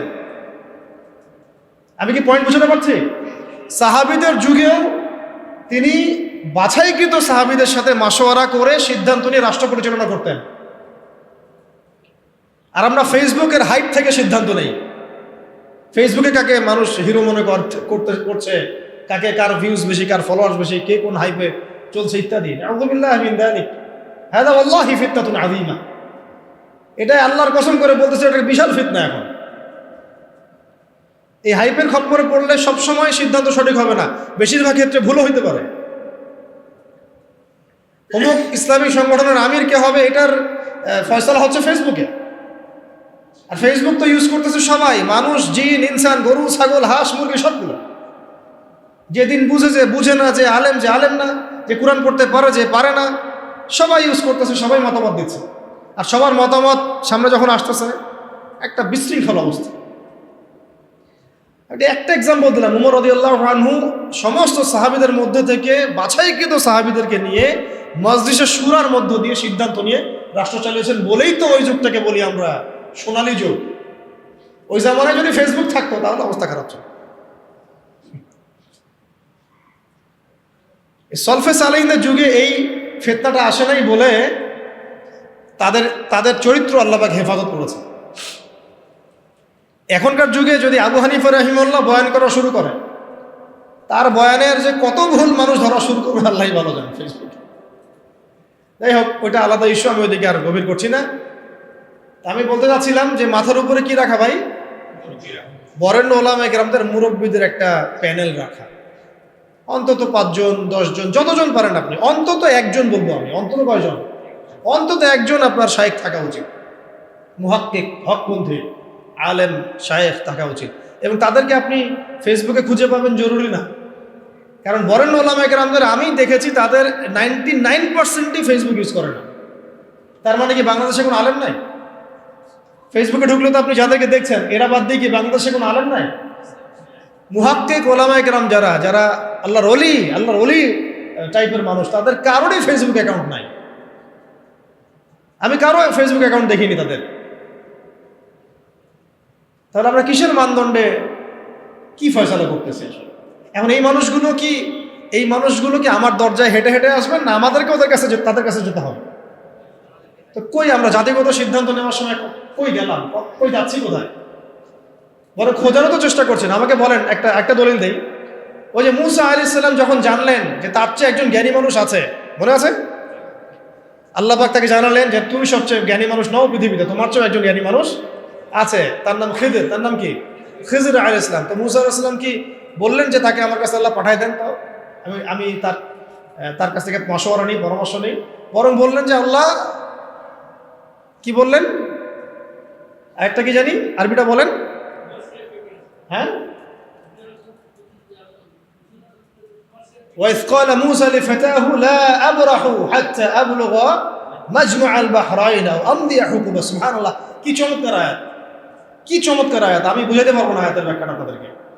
যখন মুসা আলাইহিস সালাম জানলেন যে তার চেয়েও একজন জ্ঞানী মানুষ, মুহাক্কিক একজন মানুষ আছেন, আল্লাহর ওলি আছেন, হ্যাঁ, তখন তিনি বললেন, ওয়াইজ ক্বালা মুসা, মুসা বলল, লিফাতাহু, তার সাথে একজন যুবক ছেলে ছিলেন, ইউশা বিন নুন। তো তাকে বললেন যে লা আবরাহু, আমরা ক্লান্ত হব না, ক্ষান্ত হব না, হাত্তা আবলুগা মাজমা আল বাহরাইন, যতক্ষণ আমরা দুই সাগরের মিলনস্থলে পৌঁছাচ্ছি। আও আমদিয়া হুকুবা, না পৌঁছাতে যদি যুগ যুগ লেগে যায় আমি হাঁটবো, তবু আমি তাকে চাই। সুবহানাল্লাহ, সুবহানাল্লাহ। আল্লাহ পাক বলেছিলেন যে তাকে পাবা দুই সাগরের মিলনস্থলে। কোথা পাবা? দুই সাগরের মিলনস্থলে, মাজমাউল বাহরাইন। মুসা আলাইহিস সালাম বলেন যুগ যুগ যদি হাঁটতেও হয়, হুকুবা শব্দ শোনেন নাই? 80 হুকবা জাহান্নামে থাকতে হবে নামাজ না পড়লে। হুকবা মানে একটা লম্বা সময় বোঝানো হয়। প্রয়োজনে আমি যুগ যুগ চলতে থাকবো, তবুও ওই মানুষের সোহবত আমি চাই, ক্ষান্ত আমি হব না। সাথে নিলেন একজনকে, চলো। এই যে হাঁটা শুরু করলেন, চলতে চলতে চলতে চলতে কত বছর হাঁটতে হয়েছে আল্লাহ ভালো জানে। ওই সময় তো আর ফ্লাইট ছিল না যে একেবারে ল্যান্ড করে ফেললাম। হ্যাঁ, তো এখানে দেখেন একটা বিষয় খেয়াল করেন যে জ্ঞানের কাছে যেতে হয়েছে, জ্ঞান হেঁটে হেঁটে তার কাছে আসে নাই। তাই আমাদের এই খিলাফা কনসেপ্টের জন্য অবশ্যই বরেণ্য ওলামায়ে কেরামদের সোহবত এবং মাথার উপরে এই মুরব্বীদের পরামর্শ মাশওয়ারা লাগবে। নিজেকে যদি মুরব্বী মনে করা শুরু করি, তখন পদস্খলন হতে সময় লাগবে না। আমাদের অনেক বড় বড় ইসলামিক ব্যক্তিত্ব এবং সেলিব্রিটি এভাবে পদস্খলিত হয়ে গেছে অলরেডি, শুধু মুরব্বীদের সোহবত না থাকার কারণে, নিজেকে মুরব্বী মনে করার কারণে যে আমি মুরব্বী, আমার কোনো সোহবতের দরকার নেই। অথচ প্রত্যেক বরেণ্য মুরব্বীও আমরা যাদেরকে চিনি, তারাও মাথার উপরে মুরব্বী রেখে চলেন। সুবহানাল্লাহ, তাদেরও মুরব্বী আছে। এটা সিলসিলা, একটা সিলসিলা, সিনাই সিনাই সিনাই সিনাই, এটা চলে আসতেছে একদম সাহাবীদের যুগ থেকে, রাসূলের যুগ থেকে। তাই 5 নম্বর পয়েন্টটা হচ্ছে আমাদেরকে কি করতে হবে ভাই? ওলামায়ে কেরামের সোহবত লাগবে এবং মাথার উপর মুরব্বী রাখতে হবে। কমপক্ষে কয়জন? কমপক্ষে একজনের। এটা আপনি সিলেক্ট করবেন কিভাবে? ফেসবুক থেকে দেখবেন ওলামায়ে কেরামগণ কাকে বড় মুহাক্কিক আলেম মনে করেন, এইভাবে সিলেক্ট করবেন, খুঁজে বের করবেন। এবং তাদের সংখ্যা 1 জন হতে পারে, 10 জন হতে পারে, 100 জন হতে পারে। আমাদের মাশওয়ারার এই সুন্নতটাকে চালু করতে হবে। কয়টা হলো? 5টা। আচ্ছা, 6 নম্বরটা হচ্ছে যে আমাদের সবাইকে সিরাতুন নবী সাল্লাল্লাহু আলাইহি ওয়াসাল্লাম পড়তে হবে। কি পড়তে হবে ভাই? এক ভাই বলেছিলেন এই কথাটা মাঝখানে, যে খেলাফা প্রতিষ্ঠা করা কি একটা ইবাদত নাকি দুনিয়াবি কাজ? বলেন তো, বলেন। তাহলে ইবাদত যদি হয়, তাহলে এর তরিকা কার কাছ থেকে নিতে হবে? রাসূলুল্লাহ সাল্লাল্লাহু আলাইহি ওয়াসাল্লামের সুন্নাত থেকে, সিরাত থেকে। তাহলে আমরা যদি সিরাতের চর্চা না করি, সিরাত না পড়ি, না বুঝি, তাহলে আমরা এই খেলাফা প্রতিষ্ঠার পথ থেকে গেলেও ভুল করে ফেলতে পারি। নবীর তরিকা বাদ দিয়ে অন্য তরিকাকে আমল কবুল হবে? মনে হয় আপনাদের সাফল্য আসবে না। আচ্ছা, এটা মাথায় রাখেন। আর কয়টা হচ্ছে? 6টা। 7 নম্বর হচ্ছে, এটাও বলেছেন এক ভাই, যে আমাদের সবাইকে ঐক্যবদ্ধভাবে সিদ্ধান্ত নিয়ে একজনকে আমির নিযুক্ত করতে হবে। কি করতে হবে? আমির তো নিজে বলবে না যে ভাই আমি আসো তোমরা আমার দলে, সে বলবে? যারা বুঝবান তাদের উচিত হবে উদ্যোগ নিয়ে খিলাফা প্রতিষ্ঠার সংগ্রাম বা এই মুভমেন্টে কোনো একজন ভাইকে বা কোনো একজন আলেমকে, কোনো একজন বরেণ্য ব্যক্তিত্বকে আমির হিসেবে নির্ধারণ করা। এই কাজটা কাদের দায়িত্ব? তাহলে এটা আপনাদের দায়িত্ব। ওলামায়ে কেরামদের সাথে বসা, তাদের সাথে মশওয়ারা করা, কাকে করা যায় এটা নিয়ে একটা মুভমেন্ট করা, এটা আপনাদের দায়িত্ব। নেতা ছাড়া কোনো যুদ্ধ হয়, নেতা ছাড়া কোনো মুভমেন্ট হয়? আর সবাই যদি নিজেকে নেতা মনে করা শুরু করে তাহলে হবে? আর নেতা কয়জন হবে? 10 জন 20 জন না একজন? একটা মুভমেন্ট তখন সফল হবে যখন সেখানে একজন বরেণ্য আল্লাহর কাছে কবুল একজন বান্দা, যিনি দায়িত্ব চেয়ে নিচ্ছেন না, চাচ্ছেন না যে আমাকে আমির করো, আমাকে আমির করো, বরং মানুষ বুঝে শুনে তাকে আমির করছে। এরকম কোনো মানুষ যখন বিচক্ষণ বিদগ্ধ একজন আমির থাকবে মাথার উপরে, তখন এই মুভমেন্টটা সফল হবে। এটা হলো আমাদের কাজ। তাহলে আমির একটা বড় বিষয়। কারণ দেখুন, সাহাবীরা একজন নেতার অধীনে নেতৃত্বে চলেছে, তাই না? সাহাবীর যুগের পরে আবু বকর রাদিয়াল্লাহু আনহুর সময় কে আমির ছিল? একজন। কয়জন? নাকি উমর রাদিয়াল্লাহু আনহু আমির, বাকিরা কি সবাই আমির? সবাই কি আলাদা আলাদা আমির? একজন আমির ছিলেন, সেটা আবু বকর রাদিয়াল্লাহু আনহু। তারপরে উমর রাদিয়াল্লাহু আনহুর সময় কি একজন আমির না 10 জন আমির? উসমান রাদিয়াল্লাহু আনহুর সময়, আলী ইবনে আবি তালিবের সময় একজন। এই সময়ই তো যখন শেষের দিকে মুয়াবিয়া রাদিয়াল্লাহু আনহু ইমারত দাবি, মানে ইমারতের বিষয়টার দিকে চলে আসছেন, তখনই তো সংঘর্ষগুলো শুরু হওয়া শুরু হয়েছে। হয়নি এরকম? যুদ্ধ হয়েছে না সিফিনে? যদি সবাই মিলে আলী রাদিয়াল্লাহু আনহুকেই মেনে নিত তাহলে কি যুদ্ধ হতো? এটা নিয়ে আমরা কোনো আলোচনা করব না। সাহাবীদের কোনো বিষয় কোনো আমরা আলোচনায়, পর্যালোচনা, সমালোচনা করতে ভুলেও যাব না কখনো। এটা আল্লাহ পাকের লিখিত তাকদীর ছিল, নকশা ছিল। কিন্তু আমি একটা এক্সাম্পল দিয়ে বুঝালাম যে আমির যখন একজন থাকে তখন সমাজের শৃঙ্খলা বজায় থাকে। 10 জন ইমারতের দায়িত্ব যদি দাবি করে আমিও আমির, তুমি অমুক আমির, তুমি তমুক আমির, তাহলে বিশৃঙ্খলা সৃষ্টি হবে, তখন খিলাফা মুভমেন্টটা পড়ে যাবে। আচ্ছা, এটা কত নম্বর হলো? 7। 8 নম্বর হচ্ছে আমিরের হাতে বায়াত জরুরি। কি জরুরি? আমিরের হাতে হাত রেখে বায়াত নেওয়া জরুরি শরিয়াতের তাজকিয়ার এবং জিহাদের এবং খেলাফা। বায়াতবিহীন কোনো ইমারত দাঁড়াতে পারবে না।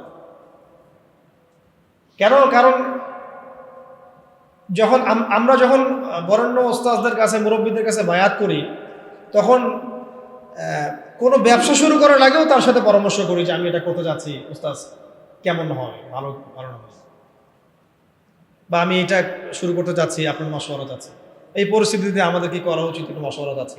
প্রত্যেকটা বিষয় তখন সে আমিরের উপর আমরা মশওয়ারা করেছিলাম।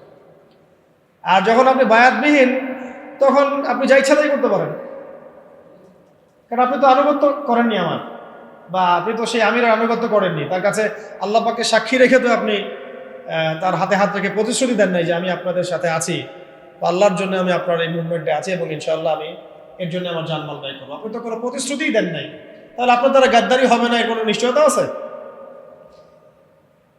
কোনো নিশ্চয়তা আছে? এই সুন্নত উঠে গেছে সমাজ থেকে। এটা শুধু এক শ্রেণীর আমরা ওই যে পীর মুরিদি সিলসিলার মধ্যে রেখে দিয়েছে, কিন্তু এটা যে রাষ্ট্রীয়ভাবেও প্রযোজ্য ছিল, একটা আন্দোলনের ক্ষেত্রে প্রযোজ্য ছিল, একটা মুভমেন্টের ক্ষেত্রে প্রযোজ্য ছিল, জিহাদের ক্ষেত্রে প্রযোজ্য ছিল, এটা আমরা ভুলে গেছি। সাহাবীদের শোনেন, কোন সাহাবী নবীর কাছে বায়াত না করে মুসলিমই হতে পারে হাত নাই। যেই মুসলিম হয়েছেন হাতে হাত রেখে বায়াত করেছেন, করেন নাই ইসলামে বায়াত। তারপরে যখনই নবী সাল্লাল্লাহু আলাইহি ওয়াসাল্লাম কাউকে কোনো সারিয়া অভিযানে পাঠিয়েছেন বা কোনো গাজওয়ায় পাঠিয়েছেন বা উনি নিজেও গিয়েছেন, তখন সবার আগে জিহাদের বায়াত হয়েছে। এমনকি ওই হুদায়বিয়ার সন্ধির সময়ও যখন খবর ছড়িয়ে পড়লো উসমান রাদিয়াল্লাহু আনহুকে হত্যা করা হয়েছে, ওইখানেও ওই গাছের নিচে বায়াত হয়েছে যে আমাদের হাতে অস্ত্র নাই, তাতে কি, তবু উসমানকে ছাড়াই নিয়ে আসবো, না হলে যুদ্ধ হবে। বায়াতবিহীন কোনো জিহাদ হয় না, মনে রাখবেন। বায়াতবিহীন কি হয় না? একা একা আপনি কিছুই করতে পারবেন না। একটা জামাআ, ইমারা, আমির, সামউ ওয়া তাআ এবং বায়আ ছাড়া মুভমেন্টগুলো হয় না। এই জন্যই ওই পর্যায়ে পর্যন্ত যেতে পারছি না আমরা।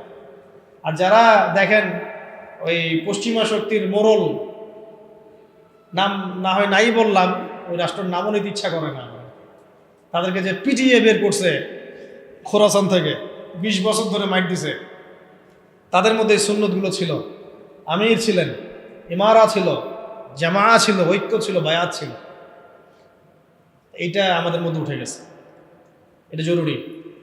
বায়াত কটা হলো? ওটা আমির লাগবে, বায়াত লাগবে এবং অনুসারী লাগবে। 9 নম্বর কি লাগবে? অনুসারী লাগবে। অনুসারীদের কর্তব্য হচ্ছে সামি'না আতা'না, সামি'না আতা'না, শুনলাম মানলাম, শুনলাম মানলাম। হ্যাঁ, যদি আমিরের মধ্যে এমন কিছু দেখা যায় যে সে সরাসরি কোরআন সুন্নাহর বিরোধী কোনো কাজ করছে, তখন আপনার ওই কথার উপর কোনো ইয়া নাই, আপনাকে শুনতে হবে না, মানতে হবে না, তখন এটা নাই। যেমন আবু বকর রাদিয়াল্লাহু আনহু যখন খলিফা হয়েছেন, আপনারা একটু এটা গুগলও সার্চ করলেও পাবেন, কিতাব না করলেও গুগলেও পাবেন। যখন তিনি খলিফা হয়েছেন তখন জাতির উদ্দেশ্যে একটা ভাষণ দিয়েছেন। কত মিনিটের ভাষণ জানেন? কত সেন্টেন্সের ভাষণ? 4 থেকে 5টা সেন্টেন্সের ভাষণ। পুরো জাতির উদ্দেশ্যে ভাষণ দিচ্ছেন খলিফা হওয়ার পরে। কত সেন্টেন্সে? 4 থেকে 5টা বাক্যের ভাষণ। তাহলে কোন জাতি চিন্তা করেন, আর কত মানে বড় আল্লাহর ওলি তিনি, এটাও চিন্তা করেন। আবু বকর রাদিয়াল্লাহু আনহু বলছেন যে আমি তোমাদের মধ্যে সর্বশ্রেষ্ঠ মানুষ নই, মানে আমি মনে করি না যে আমি তোমাদের মধ্যে সর্বশ্রেষ্ঠ মানুষ, কিন্তু আমাকে তোমাদের মানে আপনাদের পক্ষ থেকে এই দায়িত্ব দেওয়া হয়েছে। 1 নম্বর সেন্টেন্স শেষ। 2 নম্বর হচ্ছে আসিদকু আমানা ওয়াল কাযিবু খিয়ানা, সত্য এবং সত্যবাদিতা হচ্ছে আমানত, এবং মিথ্যা, এই যে প্রতারণা, মিথ্যা, এগুলো হচ্ছে খিয়ানত। 2টা সেন্টেন্স, ঠিক আছে? দাঈফুম মিনকুম কাওয়িউন ইনদি হাত্তা আখুযা হাক্কা লাহু ইনশাআল্লাহ, তোমাদের মধ্যে যারা দুর্বল তারাই আমার কাছে সবচেয়ে বেশি শক্তিশালী। হ্যাঁ, তোমাদের মধ্যে যারা দুর্বল তারা আমার কাছে সবচেয়ে বেশি শক্তিশালী, যতক্ষণ পর্যন্ত মানে আমি তোমাদের হকটা আদায় না করছি। আর কাওয়িউন ফিকুম মিনকুম দাঈফুন ইনদি হাত্তা আখুয হাক্কা মিনহু ইনশাআল্লাহ, আর তোমাদের মধ্যে যারা শক্তিশালী মনে করো তারাই আমার কাছে দুর্বল, যতক্ষণ না তোমাদের কাছ থেকে আমি গরিবের হকটা আদায় না করছি। চিন্তা করুন, ভাষণ দেখছেন? কটা সেন্টেন্স হলো? আরেকটা হচ্ছে 5 নম্বর হচ্ছে যে আল্লাহ পাক ওই জাতিকে সম্মানিত করেন যে জাতি জিহাদের পথ বেছে নিয়েছে, আর যখন কোনো জাতি জিহাদের রাস্তা ছেড়ে দেয় আল্লাহ পাক তখন তাকে অসম্মানিত করেন। কত নম্বর সেন্টেন্স? 5। আর 6 নম্বর একটা সেন্টেন্স ছিল, হ্যাঁ মনে করছে, যে আর কোনো জাতি তখনই ধ্বংস হয় যখন তার মধ্যে অশ্লীলতা ছড়িয়ে পড়ে। কুমুরিস সালাহ ইয়ারহামুকুমুল্লাহ, সালাতের জন্য দাঁড়াও, আল্লাহ তোমাদের মধ্যে রহম করুন। শেষ ভাষণ, জুমার আগে হয়েছে, এটা জুমার নামাজের আগে। কথা বুঝতে পারছেন? তো আমির যেমন লাগবে এরকম অনুসারী রাখবে। ও আরেকটা কথা মাঝখানে স্কিপ হয়ে গেছে, উনি বলেছিলেন যে আমি তোমাদেরকে যতক্ষণ পর্যন্ত আল্লাহ এবং তার রাসূলের দিকে চালাই ততক্ষণ তোমরা আমার আনুগত্য করবে। আমি তোমাদেরকে যতক্ষণ পর্যন্ত আল্লাহ এবং তার রাসূলের দিকে চালাই ততক্ষণ তোমরা আমার কি করবে? আনুগত্য করবে। আর আমি যদি তোমাদেরকে আল্লাহ এবং তার রাসূলের দিকে না চালাই, ঠিক আছে, আমি যদি তোমাদেরকে আল্লাহ এবং তার রাসূলের দিকে না চালাই, তাহলে ফালা তাআতা লি আলাইকুম, আমার উপরে তোমাদের কোনো আনুগত্য নাই। বুঝতে পারলাম? এই 6-7টা বাক্য। তো এটা কোত্থেকে আসছে? তাড়াতাড়ি আসেন, একজন ভারী হয়ে গেছে। আচ্ছা, কয়টা পয়েন্ট বলছি ভাই বলেন তো একটু? একজন বলেন দেখি, রিপিট করেন দেখি, তাহলে আমার সুবিধা হবে। প্রথমটা কি ছিল বলেন?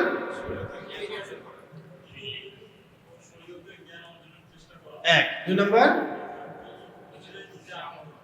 জি, জি,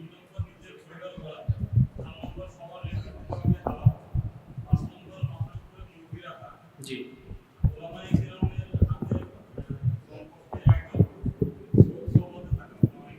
জি,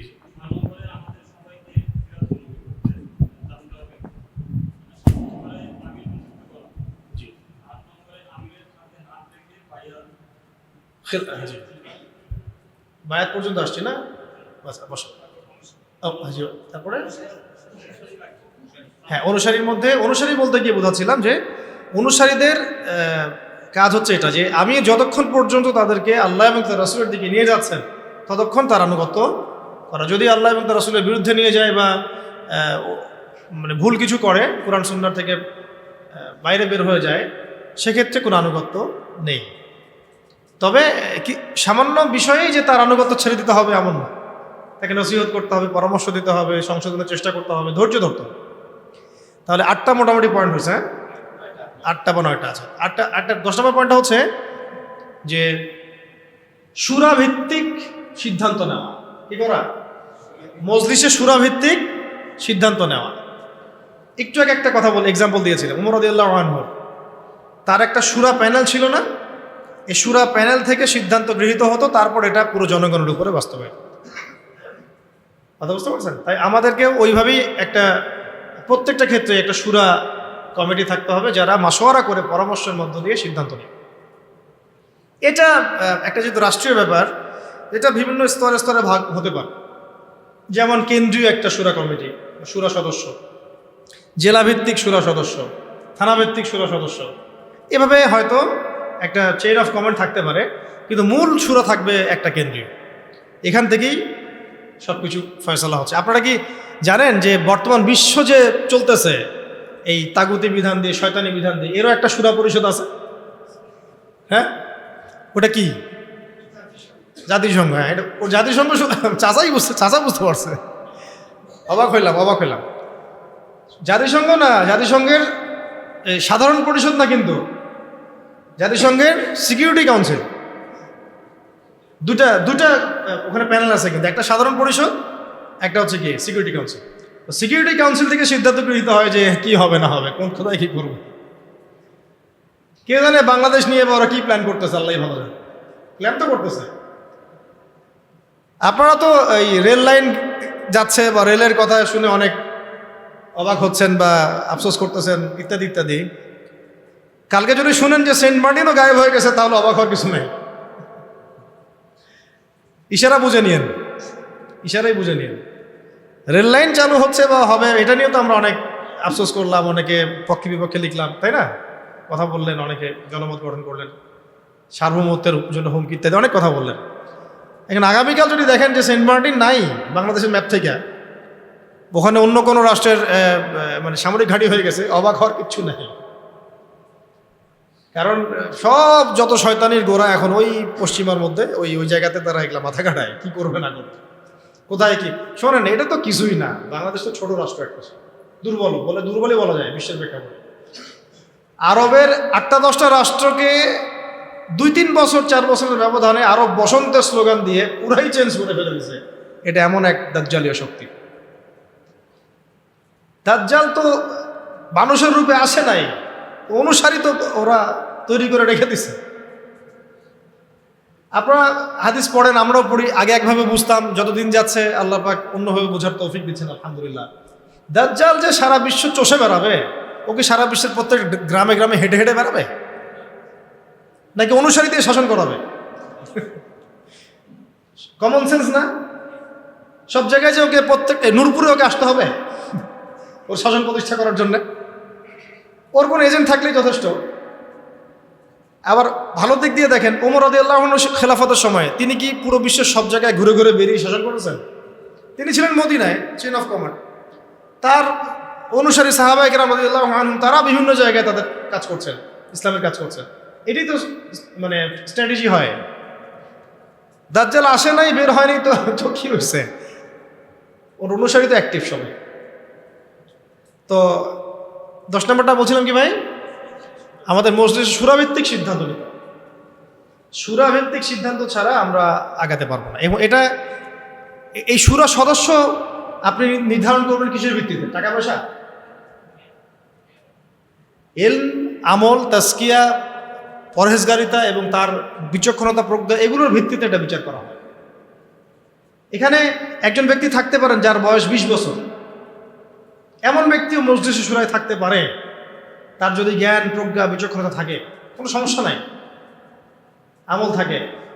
আবার এমন একজন ব্যক্তি যার বয়স 50, 60, 70, তিনিও থাকতে পারেন। এটা সিদ্ধান্ত টাকা পয়সা, পদ, পদবী, ক্ষমতার ভিত্তিতে হবে না, যেটা আমাদের এখানে সুন্নত হয়ে গেছে, আলহামদুলিল্লাহ। আপনারা কি জানেন, ওমর রাদিয়াল্লাহু আনহু যুগে তিনি একজনকে খুব কাছে রাখতেন, এক সাহাবীকে, যদিও তার বয়স তখন অনেক কম ছিল, মানে কম বলতে মোটামুটি কম ছিল। তার নাম আব্দুল্লাহ বিন আব্দুল্লাহ বিন আব্বাস রাদিয়াল্লাহু আনহু। আব্দুল্লাহ বিন আব্বাস রাদিয়াল্লাহু আনহু আল্লাহ নবী সাল্লাল্লাহু আলাইহি ওয়াসাল্লামের চাচাতো ভাই। তার বয়স কিন্তু অন্য সাহাবীদের চেয়ে বেশি ছিল না, তিনি তাকে কাছে রাখতেন। কারণ কি জানেন? কারণ নবীজি সাল্লাল্লাহু আলাইহি ওয়াসাল্লাম তারই চাচাতো ভাইয়ের বুকে মাথায় হাত রেখে একটা দোয়া করে দিয়েছিলেন। আমাদের নবীজি একদিন রাত্রেবেলা উঠে ইস্তেঞ্জা করতে গিয়েছেন, বের হয়ে দেখেন যে কেউ একজন তার জন্য অজুর পানি রেখে দিচ্ছে। ঠিক আছে, তো নবীজি অবাক হয়ে গেছেন, কে পানি রাখছে এখানে আমার জন্য? তো আব্দুল্লাহ বিন আব্বাস রাদিয়াল্লাহু আনহু বললেন যে আমি রাখছি। ছোট তখন তিনি 10, 12, 14 বছর বয়সে। কত বিচক্ষণ, কেয়ারফুল দেখেন যে নবীজি ইস্তেঞ্জা গেছেন, আমি একটু খেদমত করে দিই, একটু পানি আগায় দিই। তো এই পানিটা পেয়ে নবী সাল্লাল্লাহু আলাইহি ওয়াসাল্লাম তাকে বুকে জড়ায় ধরে মাথায় হাত বুলায় দোয়া করছিলেন সাল্লাল্লাহু আলাইহি ওয়াসাল্লাম যে আল্লাহুম্মা ফাক্কিহহু ফিদ-দীন ওয়া আল্লিমহু তা'ওয়ীল। আল্লাহ আপনি তাকে দ্বীনের গভীর বুঝ দান করেন এবং তাকে এই যে কোরআনের এগুলোর ব্যাখ্যা বিশ্লেষণ করার তৌফিক দান করেন। তিনি হয়েছেন পরবর্তীতে রাইসুল মুফাসসিরিন, সমস্ত মুফাসসিরদের সর্দার যাদেরকে বলা হয় তার মধ্যে একজন হচ্ছেন আব্দুল্লাহ বিন আব্বাস রাদিয়াল্লাহু আনহু। তার বয়স তখন কম, তারপরেও উমর রাদিয়াল্লাহু আনহু তাকে কাছে বসা রাখতেন, পরামর্শ নিতেন, আয়াতের ব্যাখ্যা জানতে চাইতেন। উমর রাদিয়াল্লাহু আনহু কি কম জানেন? উমর রাদিয়াল্লাহু আনহু কি কম জানেন? তারপরেও তিনি তাকে এইভাবে খাতির যত্ন করতেন, যাতে যদি কোনো ভুল কিছু না হয়, ভুল কিছু যেন না হয় তার কাছ থেকে জেনে নেওয়া, যদিও তার বয়স কম। আর এখন তো মানে আহলুল ইলমদেরকে মূল্যায়নই করেন না আপনারা। হুজুররা কোথায় ছিল? বক্তব্যটা এরকম, হুজুরদের দিয়ে কি হবে? হুজুরদের সাথে এসবের কি সম্পর্ক? রাজনীতির সাথে হুজুরের কি সম্পর্ক? ওখানে আমরা যাব কেন? তাদের কাছে মাশওয়ারা নিব কেন? আমরা কি কম বুঝি? আমাদের মাশওয়ারা দেওয়ার জন্য জাতিসংঘ আছে, হ্যাঁ, ইসরায়েল আছে, আমেরিকা আছে, পশ্চিমা বিশ্ব আছে। আমরা IMF থেকে লোন নিয়ে আসবো, জাকাতের কি দরকার আছে? হুজুররা বললেই হবে? ভাবখানা এরকম আর কি। এই জন্যে এই জাতির এই দুর্দশা হচ্ছে। আল্লাহ পাক যেন যারা বুঝে নাই, মানে যারা এখন বর্তমান, তাদেরকে যেন বোঝার তৌফিক দান করে। আমরা দোয়া করবো সবার জন্য। আমরা কারো দুশ্মনী কারোর সাথে আমাদের নাই, কিন্তু আমরা হকের পক্ষে থাকবো সবসময়, বাতিলের বিপক্ষে থাকবো সবসময়। আমরা মাজলুমের পক্ষে থাকবো এবং জালেমের বিপক্ষে, সে যেই হোক না কেন, হুয়েভার হি ইজ। আমরা মাজলুমের পক্ষে, জালেমের বিপক্ষে, সোজা কথা, সে যেই হোক। তো সূরা থাকতে হবে এবং সূরার মধ্যে এভাবে বিচক্ষণ জ্ঞানী ব্যক্তিদেরকে স্থান দিয়ে আমাদেরকে চলতে হবে, মাশওয়ারা করে। কটা হয়েছে? 10টা। আরও আছে, দেখি যতগুলো বলা যায়, মাথায় যতগুলো আসে। এক ভাই বলেছিলেন তাসকিয়ার কথা, আত্মশুদ্ধি খুব ইম্পর্টেন্ট জিনিস। নিজের মধ্যে নিজের অন্তর যদি পবিত্র না হয়, আত্মশুদ্ধি মানে হচ্ছে নিজের নফসটাকে পবিত্র করা। নফসের মধ্যে কারো প্রতি হিংসা, বিদ্বেষ, এগুলো রাখা যাবে না। একেবারে আমরা বলি না একটা কথা, সাদা মনের মানুষ, সাদা মনের মানুষ হতে হবে। তাসকিয়ার আত্মশুদ্ধি থাকবে, নূর থাকবে কলবে। এগুলো আবার শুধুমাত্র বই পড়ে বা আমল করে আসে না, এটার জন্য মুরব্বী লাগে, আল্লাহর ওলিদের সোহবত লাগে। তখন দেখবেন যে আপনি অনেক কিছু, অনেক জ্ঞান এমনভাবে অর্জন করছেন যেটা আপনি 20 বছর পড়াশোনা করেও পান না, যেটা আপনি 20 মিনিটে পাচ্ছেন, 20 দিনে পাচ্ছেন, 20 বছর। তো আত্মশুদ্ধি অর্জন করার জন্য সাহাবীরা কি করতেন? সবসময় নবীর কাছে গিয়ে পড়ে থাকতেন। খেয়াল করেন নাই? যখন একটু ফুরসত পেতেন, কাজকর্ম শেষ, মসজিদে নবীর কাছে কথা শুনতেন, বসতেন, যোগাযোগ রাখতেন। আমাদের ওলামা ইকরামদের সাথে কানেকশনই বা কোথায়? কানেকশন উঠে গেছে না এখন খুব বেশি, কানেকশন ফোনে। আর এটা নিয়ে আমি আরেকটা লেকচার দিব ইনশাআল্লাহ, যে এটা কি পরিমাণ ফিতনা একটা জগৎ। এ কারো চরিত্র নষ্ট করতে বাকি রাখবে না এবং দুশ্চরিত্র ব্যক্তিকে গাছে উঠাইতেও বাকি রাখবে না। হককে বাতিল বানায় ফেলতে পারে, বাতিলকে হক বানায় ফেলতে পারে। এতটাই ফিতনাময়। তো আমাদের মুরব্বীদের সাথে, সোহবতের সাথে সাথে তাসকিয়া, আত্মশুদ্ধি অর্জন করার চেষ্টা করতে হবে। এর জন্য ওলামা কেরাম বলেন পরকালের ফিকির করা, মৌতের কথা স্মরণ করা, বেশি বেশি জিকির করা, কুরআন তেলাওয়াত বাড়ায় দেওয়া, তারপরে মুরব্বীদের সাথে দেখা সাক্ষাৎ করা, আলেমদের সাথে যোগাযোগ রাখা। যখনই মনটা একটু দুনিয়াবি ভাব আসতেছে, তখনই চলে যাওয়া। ওস্তাদ আসলে মনটার মধ্যে অস্থিরতা কাজ করতেছে, মনে হচ্ছে ইমান কমে যাচ্ছে, আমল কমে যাচ্ছে, পরামর্শ দেন, এইভাবে অস্থির থাকা। হুযায়ফা রাদিয়াল্লাহু আনহুর ঘটনা মনে আছে না? উনি মনে করছিলেন যে একদিন আমি কি মুনাফিক হয়ে গেলাম কিনা, আল্লাহ নবীর কাছে গিয়ে বসলে জান্নাত জাহান্নাম মনে হয় চোখে দেখতেছি, বাসায় গেলে মনে হয় যে দুনিয়ার কাছে ঢুকে গেছি। মনে আছে না হাদিসটা? ফাজাইল আমল বই তো আছে। তো তখন তারা দৌড় দিয়ে আবার নবীর কাছে আসলেন, ইয়া রাসূলুল্লাহ বাসায় গেলে এমন লাগে, আপনার কাছে থাকলে এমন লাগে। নবীজি বললেন যে এটা স্বাভাবিক, এটা স্বাভাবিক, কারণ তোমরা যদি সবসময় ওই একই হালতেই থাকতা তাহলে তো তোমরা ফেরেশতা হয়ে যাইতা। এই যে ওনাদের ফিকির যে কি হলো, আমি কি মুনাফিক হয়ে গেলাম কিনা, এটা যোগাযোগটা রাখা। এবং আমি বারবার একটা কথা বলতেছি, জ্ঞান আপনার ঘরের দরজা আসবে না, আপনাকে জ্ঞানের কাছে যাইতে হবে, খুঁজে বের করতে হবে এবং আল্লাহর কাছে কান্নাকাটি করে দোয়া করতে হবে যে আল্লাহ আমাকে সেরকম মুহাক্কিক আলেম, ওইরকম মুহাক্কিক আল্লাহর ওলির সোহবত আল্লাহ তুমি নসিব করো, ওই রকম মানুষদের পরামর্শ নিয়ে চলার তৌফিক দান। ঠিক আছে, কটা হচ্ছে আজকে? আচ্ছা, এবার আসি, এগুলো একটু স্ট্রং, একটা বলে শেষ করতেছি। 12 নম্বর হচ্ছে শারীরিক এবং মানসিকভাবে শক্তিশালী হওয়া। কি ঘুম আসছে? ঘুম আসলে একটা কাজ করেন, জায়গা পরিবর্তন করেন। এটা কিন্তু ঘুম চলে যাওয়ার একটা সুন্নাত, জায়গা পরিবর্তন করলে ঘুম চলে যাবে। 12 না, এটা শারীরিক মানসিক দুই দিক থেকেই শক্তিশালী হওয়ার চেষ্টা করা। কারণ ইসলামের সুন্নত এটা নয় যে আমি গিয়ে মায়ের খাবো। জিহাদের মাঠে সাহাবীরা কখনো এই উদ্দেশ্যে যান নাই যে গেছি আমাকে মারো আমি শহীদ হয়ে যাব, এইভাবে যান নাই তারা কখনো। বরং গিয়েছেন এই উদ্দেশ্যে যে আমি কাফেরের গর্দান উড়াই দিব। এবং সেই প্রস্তুতি, সেই প্রিপারেশন, সেই ফিজিক্যাল স্ট্রেংথ, তার প্রশিক্ষণ, এদাত, এগুলো তাদের ছিল। ওইটা এমন যুগ ছিল যখন প্রত্যেক ঘরে ঘরে জন্ম থেকেই মানুষ এগুলো শিখত। তীর নিক্ষেপ করা, তরোয়াল চালানো, কুস্তি ইত্যাদি ইত্যাদি, এগুলো ছোটবেলা থেকেই মানুষ এগুলো শিখত। এখন তো এটা মানে সব ঘরে ঘরে নাই, আলাদা করে আমরা প্রশাসনিক বাহিনী তৈরি করেছি। এটা হচ্ছে জনগণকে নিরস্ত্রীকরণ করে দেওয়ার একটা প্রক্রিয়া। কিন্তু যাদেরকে প্রশিক্ষিত করছি তারা আবার পশ্চিমাদের দাসত্ব করতেছে, ওদের সেবা দশায় বসে আছে। একটা জাতিসংঘের মিশনকে তারা মনে করতেছে জান্নাতের টিকিট পেয়ে গেছে।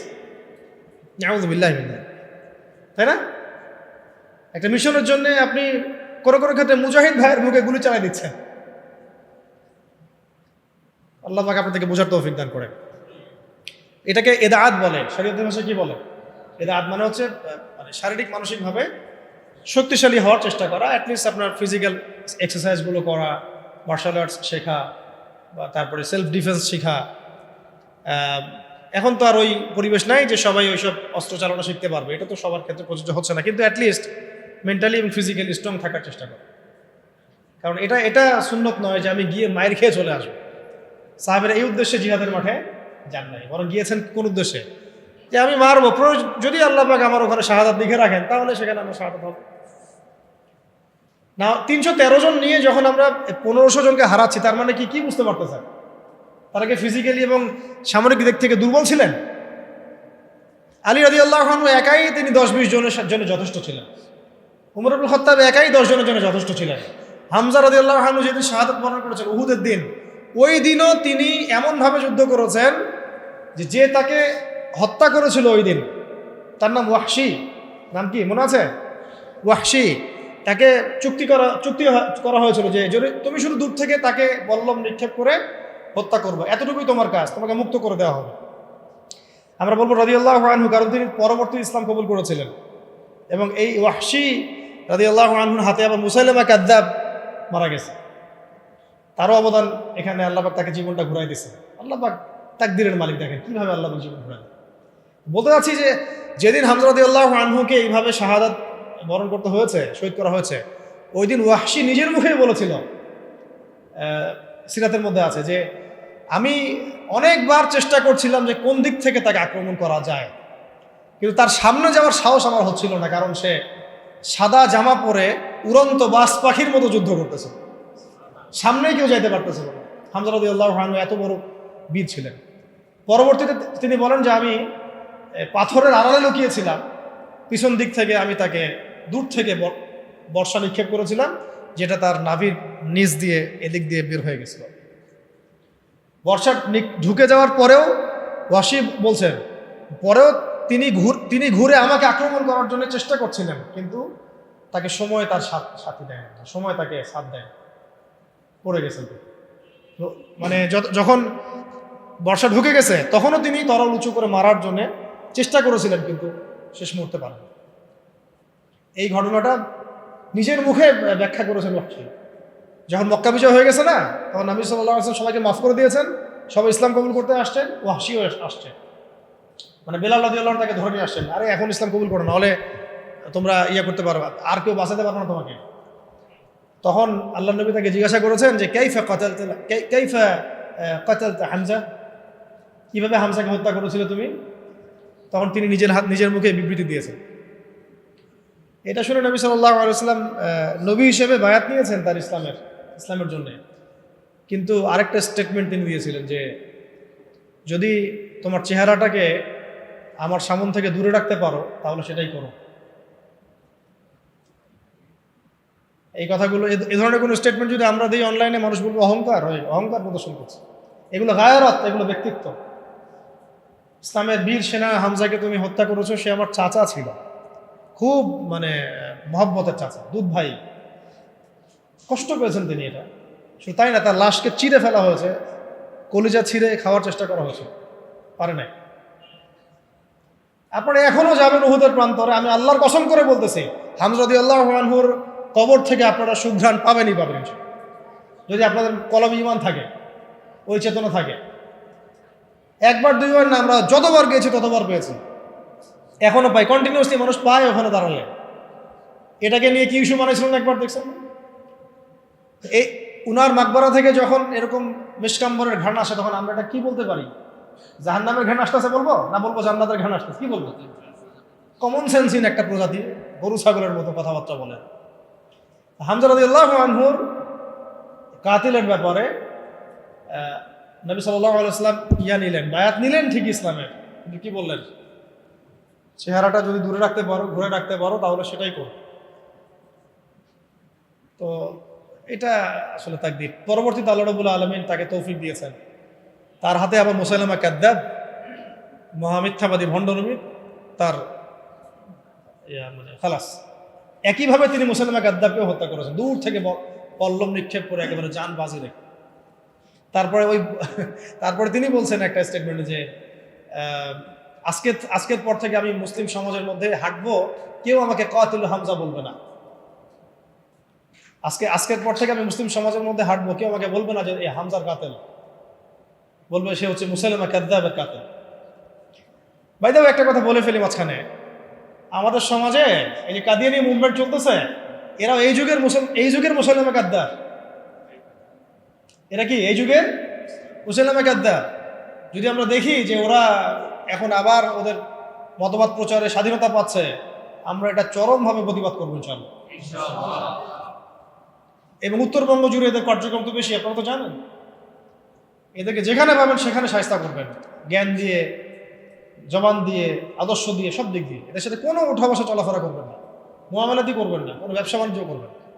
কয়টা বলছি ভাই? আসো তো, শেষই হচ্ছে না, সাবজেক্টটা অনেক বড় আর কি। তার এই পয়েন্টটার নাম কি বললাম? শারীরিক মানসিকভাবে।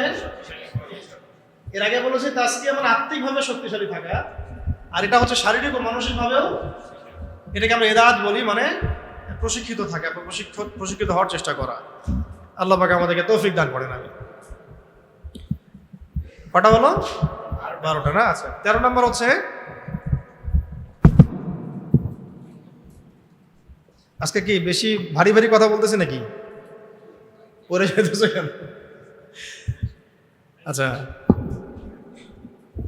13 নম্বরটা নোট করেন। সেটা হচ্ছে ওই যে এক ভাই বলেছিলেন যে জনসচেতনতা তৈরি করা, খুবই ইম্পর্টেন্ট টপিক এটা পয়েন্ট। কারণ বাংলাদেশের মানুষ নামাজ বুঝে, খেলাফত বুঝে না। বাংলাদেশের মানুষ রোজা রাখা ফরজ বুঝে, ইসলামী খেলাফত, শরিয়া, আইন এগুলো বুঝে না, তাই না বিষয়টা? বাংলাদেশের মানুষ কোনো কোনো ক্ষেত্রে এখন পর্দাও বুঝতেছে, পর্দা করা উচিত, ফরজ, যাকাত দেওয়া উচিত। ইসলামী শাসন কায়েমের বিষয়টা তারা বুঝে না, বরং তাদের মধ্যে অনেক সন্দেহ কাজ করে যে আসলে এটা করলে আবার মানে পশ্চিমারা আমাদের উপর তেড়ে আসবে কিনা, আমাদের স্বাধীনতা হস্তক্ষেপ করবে কিনা, তাই না?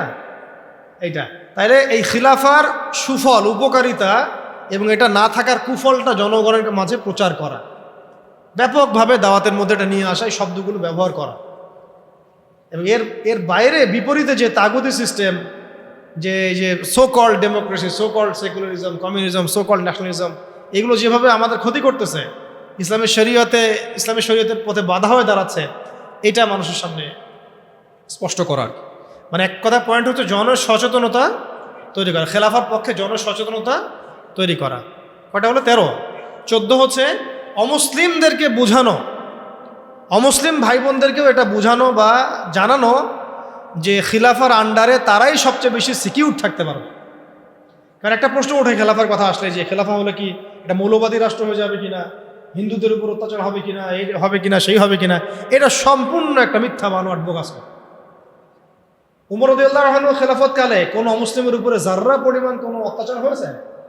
বরং আমরা দেখি এখনকার গণতান্ত্রিক সিস্টেমগুলোতে এগুলো হচ্ছে, এবং এই ইস্যুগুলোকে মানুষ রাজনৈতিক হাতিয়ার বানাচ্ছে না, সুবিধা হাসিলের জন্য ইস্যু সৃষ্টি করতেছে। বাংলাদেশে আল্লাহ না করুক, বাংলাদেশে যদি কেউ চক্রান্ত করে, আল্লাহ পাক এইসব চক্রান্ত থেকে আমাদেরকে হেফাজত করেন, দোয়া করি, যে এই হিন্দু ভাই বোনদেরকে যদি কিছু মানুষ আঘাত করা শুরু করে, তাহলে বাংলাদেশের প্রতি সবার আগে কে তেরে আসবে বলেন তো দেখি? ওকে বসে থাকবে? আমরা না হয় আমাদের ভাইদেরকে ফিলিস্তিনে মারলে আগাই না, সিরিয়াতে মারলে আগাই না, আগাইতে পারি না, পাশের দেশ আরাকানে মারলেও আমরা আগাইতে অনেকে পারি না। তাই বলে কি খ্রিস্টানরা পারে না, চাইনিজরা পারে না, ইন্ডিয়ানরা পারে না? ওরা কিন্তু ঠিকই আসবে। আপনি বাংলাদেশের মাটিতে যদি কোনো আমেরিকানকে কখনো মারতেন বা মারেন, নাউজুবিল্লাহ, না এটা করতে বলতেছি না, তাহলে দেখবেন পুরো শক্তি নিয়ে এসে আপনাকে হামলা করবে না? কোন ইহুদিকে যদি আপনি বাংলাদেশে হত্যা করেন, তাহলে পুরা ইসরায়েল আপনার বিরুদ্ধে যুদ্ধ ঘোষণা করবে না? কিন্তু মুসলিমদেরকে সারা বিশ্বে মেরে ফেললে আমরা ওইটা করতে পারি না, বা ওইটা চেতনা আমাদের মধ্যে কাজ করে না। তো এইটা আমি পয়েন্টটা এখান থেকে বলতে চাইলাম, যে হিন্দু ভাই বোনদের উপর যদি কেউ অত্যাচার করে, তখন কিন্তু এটাকে একটা বড় গ্লোবাল ইস্যু বানায়, পার্শ্ববর্তী যে হিন্দু রাষ্ট্রগুলো আমাদের আশপাশে আছে সবাই এখানে হস্তক্ষেপ করার চেষ্টা করে, তখন গৃহযুদ্ধ লাগাই দেওয়ার চেষ্টা করবে, ওই যে গুজরাটের মতো, হায়দ্রাবাদের মতো। আর গৃহযুদ্ধ যেখানেই লাগবে, সেখানেই যে রাষ্ট্র আসবে তার নাম হলো আমেরিকা। যেখানেই দেখবে যে গৃহযুদ্ধের মতো কোনো পরিবেশ, ও আসে বলবে যে আমার এখানে শান্তি কায়েম করতে হবে, গণতন্ত্র কায়েম করতে হবে, তাই আসছি আর কি। তখন আরেক নতুন সিরিয়ার জন্ম হইতে পারে। নাউযুবিল্লাহ। এটা না হোক, আমরা তাই দোয়া করি, কিন্তু এটা একটা ইন্টারপ্রিটেশন যেটা হয়েছে বিশ্বে, এরকম ঘটনা কিন্তু ঘটেছে। এর আলোকে, অভিজ্ঞতার আলোকে কথাটা বললাম, যে অমুসলিম ভাই বোনদেরকে এটা নিশ্চিত করা, বোঝানো যে খিলাফা রাষ্ট্র কোনো মৌলবাদী কনসেপ্ট না, মানে ওদের বক্তব্য অনুযায়ী আর এটার মধ্যে প্রত্যেক অমুসলিমের অধিকার শতভাগ নিশ্চিত থাকবে, বরং বর্তমান প্রচলিত পদ্ধতির চাইতে বেশি থাকবে। তারা তখন আমাদের জিম্মি, একজন জিম্মিকে হত্যা করলে সে জান্নাতের ঘ্রাণও পাবে না, এমন হাদিস আছে। তারা আমাদের জিম্মেদারিতে থাকবে, তারা আমাদের জিম্মি মানে কি, তারা আমাদের জিম্মেদারির মধ্যে থাকবে, ওদের জানমাল হেফাজত করা আমাদের দায়িত্ব তখন। তো হাদিসে আসছে, কেউ যদি এমন কোনো জিম্মিকে হত্যা করে, তাহলে সে তো জান্নাতে যাচ্ছে না, জান্নাতের ঘ্রাণও পাবে না। তাহলে এটা কঠিন না? তো এই সচেতনতা তৈরি করা, এটা খুব ইম্পর্টেন্ট একটা কাজ। তাই একজন বললেই হবে না, আপনাদের সবাইকে এখন থেকে কথার মধ্যে এই বিষয়গুলো আনতে হবে, যে শুধুমাত্র নামাজ, রোজা, হজ, জাকাত এই বিষয়গুলোই ইসলাম নয়, বরং ইসলামিক শাসন প্রতিষ্ঠা করার জন্য আমাদের চেষ্টা করতে হবে। ইসলামী ল, ইসলামী শরিয়া আইন, ইসলামিক খিলাফা কনসেপ্ট, এই কনসেপ্টটা সবাইকে বুঝানো। আমি খুব আশা করেছিলাম যে এই ধাক্কায় হয়তো ইসলামী খিলাফতের দিকে হয়তো আমরা একটু মুভ করতে পারতাম, কিন্তু আবারও হতাশ হলাম, চরমভাবে হতাশ হলাম। আমরা দেখলাম যে মাজলুমের বিজয় হলো, জালেমের পতন হলো, এরকম করে আমরা দেখলাম। ইতিহাসে হয়েছে, ফেরাউন ধ্বংস হয়েছে, নমরুদ ধ্বংস হয়েছে, কিন্তু আমরা যেন ওই ফেরাউনের কবল থেকে নিষ্কৃতিপ্রাপ্ত ওই উদ্ধত বনু ইসরায়েলের মতো হয়ে না যায় আবার। বুঝতে পারছেন কথা? ফেরাউনের কবল থেকে মুক্তি পাওয়ার মাত্র 40 দিনের মাথায় বনু ইসরায়েল বাছুর পূজা শুরু করছিল। কত দিনের মাথায়? আর আমরা তো 40 দিন লাগে নাই, 7 দিনের মাথায় আমরা মাশাআল্লাহ ট্রান্সজেন্ডার, সুদ, পশ্চিমাদের দাস, এমন কিছু মানুষকে আমরা আমাদের মাথার উপরে নিয়ে চলে আসলাম। আল্লাহ আমাদেরকে বোঝার তৌফিক দান করুন। এখন আমরা আশা করছিলাম যে এই মুভমেন্টগুলোর মধ্য দিয়ে হয়তোবা, যেহেতু এখানে ওলামা ইকরামরা সম্পৃক্ত ছিলেন, বড় বড় সংগঠনগুলো সক্রিয় অংশগ্রহণ করেছেন, কেউ বলেছেন, কেউ লিখেছেন ইত্যাদি। এবং ছাত্র জনতা সবাই আমভাবে ছিলেন যে হয়তো বা তাদেরকে বোঝানো যাবে যে ইসলামিক বিষয়গুলো বাস্তবায়ন করা এটাই মুখ্যম সময়। কিন্তু আমরা আবারও হতাশ হলাম। জানি না ভবিষ্যতে কী হবে, তবে আমার আশঙ্কা যে খিলাফা স্টেট এভাবে বাস্তবায়িত হবে না। কারণ ওই কনসেপ্টটা এই প্রজন্ম অনেক কিছু করছে, সাহসিকতা দেখাচ্ছে, ওদের মধ্যে উদ্যম আছে, সাহস আছে, জীবন দেওয়ার মানসিকতা আছে, কিন্তু ওদেরকে আমরা তাওহীদ বুঝাইতে পারতেছি না, তাই না? ওরা দেশপ্রেমে করতেছে, জালেমের বিরুদ্ধে দাঁড়াচ্ছে, জালেমের বিরুদ্ধে দাঁড়ায় গেছে, তারা দেশপ্রেমের চেতনায় লালন করতেছে, অন্যায় সহ্য করতেছে না, সাহস দেখাচ্ছে, ওদের বুদ্ধি আছে, ওদের মাশাআল্লাহ ওদের ডেডিকেশন আছে, সব কিছু আছে। তাওহীদ বুঝাতে পারছি না আমরা যে এই কাজগুলো করতে হবে আল্লাহর জমিনে, আল্লাহর হুকুম কায়েমের জন্যে, আল্লাহর জমিনে গণতন্ত্র কায়েম করার জন্য না, আল্লাহর জমিনে এই তথাকথিত জাতীয়তাবাদ আর ধর্মনিরপেক্ষতা কায়েম করার জন্য না। এই ডেডিকেশনগুলোই দরকার আমাদের আল্লাহর জমিনে খিলাফা কায়েম করার জন্য। এই মেসেজটা আমরা ইয়াং জেনারেশনকে দিতে চাই বা দেওয়া উচিত। এইটার জন্য আমাদের সবার কথা বলা উচিত, কারণ আমার বিশ্বাস এদেরকে তারা হবে ইনশাআল্লাহ। যা তারা করে দেখিয়েছে আমাদের বিশ্বাস এই জেনারেশনকে দিয়ে হবে ইনশাআল্লাহ সবার। তবে তাদেরকে তো ছোটবেলা থেকে এইসব বোঝানো হয়নি, পড়ানো হয়নি, জানানো হয়নি, তারা তো ওই ধাঁচে বড় হয়ে ওঠে নাই। একটা হাদিস মনে রাখবেন, তাহলে আপনাদেরকে এটা বুঝতে সুবিধা হবে। একজন ব্যক্তি এসে জিজ্ঞাসা করেছিলেন, এই হাদিসটা দিয়ে দিই অনলাইনে, যে ইয়া রাসূলুল্লাহ সাল্লাল্লাহু আলাইহি ওয়াসাল্লাম, কে শহীদ, কে? একজন বলছেন, ইয়া রাসূলুল্লাহ, একজন ব্যক্তি যুদ্ধে গিয়েছে জাতির জন্য, একজন গিয়েছে বীরত্ব প্রদর্শনের জন্য, একজন গিয়েছে বাহবা পাওয়ার জন্য, কে শহীদ? নবীজি বলছেন এক বাক্যে, মান কাতালা লিতাকুনা কালিমাতুল্লাহি হিয়াল উলিয়া ফাহুয়া ফি সাবিলিল্লাহ। যে ব্যক্তি শুধুমাত্র আল্লাহর জমিনে আল্লাহর কালিমার পতাকা সমুন্নত করার জন্য যুদ্ধে গিয়েছে, শহীদ হয়েছে, ওইটাই আল্লাহর রাস্তা, ওইটাই শহীদ। এটা শহীদের সবচেয়ে বড় স্তর। হ্যাঁ, অবশ্যই মাজলুম যারা জালেমের বিরুদ্ধে দাঁড়িয়েছে তারাও ইনশাআল্লাহ শহীদ, ইনশাআল্লাহ তারাও শাহাদাতের মর্যাদা পাবে ইনশাআল্লাহ। নবীজি এই হাদিসের মধ্যে এইভাবে বলেছেন, মান কাতালা লিতাকুনা কালিমাতুল্লাহি হিয়াল উলিয়া ফাহুয়া ফি সাবিলিল্লাহ। যে ব্যক্তি আল্লাহর জমিনে আল্লাহ পাকের পতাকাটা, মানে কি পতাকা বলতে এখানে কি বোঝাচ্ছে? শরিয়া, আল্লাহর দ্বীন, খিলাফা, এটা কায়েম করার জন্য জিহাদ করে, যুদ্ধ করে, অথবা শহীদ হয়, এটা হলো আল্লাহর রাস্তায়। অবশ্যই যে কোনো জালেমের বিরুদ্ধে দাঁড়িয়ে যদি শহীদ হয়, সে শহীদ হবে। অত্যাচারী শাসকের সামনে দাঁড়িয়ে যদি হক কথা বলে, তাকে যদি হত্যা করে ফেলে, সেও শহীদ হবে। অনেক স্তর আছে, এটা সর্বোচ্চ স্তর। আর সাহাবীরা কিন্তু এই চেতনাতেই যুদ্ধে গিয়েছেন। সাহাবীরা কি ভাষার জন্য যুদ্ধে গিয়েছিলেন? সাহাবীরা কি মানে কি বলবো, দুনিয়াবি কোনো স্বার্থে যুদ্ধে গিয়েছেন, জিহাদে গিয়েছেন? তারা শুধু আল্লাহর দ্বীন কায়েমের জন্য যুদ্ধ করেছে। অন্য কোনো স্বার্থ ছিল? এমনকি তাদেরকে এই স্বার্থও ছিল যে যুদ্ধে জয় হলে আমি গনিমত পাবো অনেক। হ্যাঁ, এই নিয়ে ছিল, যুদ্ধ জয় হলে আমি অনেক গনিমত পাবো, সম্পত্তি হবে, আমাকে সবাই বীর বলবে, ইত্যাদি ইত্যাদি। এরকম কোনো একটাই লক্ষ্য উদ্দেশ্য নিয়ে তারা ঝাঁপিয়ে পড়েছেন, সেটা হচ্ছে আল্লাহর জমিনে আল্লাহর তাওহীদ, লা ইলাহা ইল্লাল্লাহ, এই কালিমা যেন প্রতিষ্ঠিত হয়। এবং আল্লাহর কালিমা প্রতিষ্ঠা হওয়া মানে আল্লাহ পাকের শাসন, আল্লাহ পাকের বিধান, খেলাফা, এটা যেন বাস্তবায়ন হয়। মানে এক কথায়, আমার কথা এক কথা, জমিন আল্লাহর, হুকুম চলবে আল্লাহ। সহজ কথা শেষ। এই জমিন কার? আল্লাহর জমিন, বিধান চলবে কার? আল্লাহর। আল্লাহর জমিন, শাসন চলবে কার?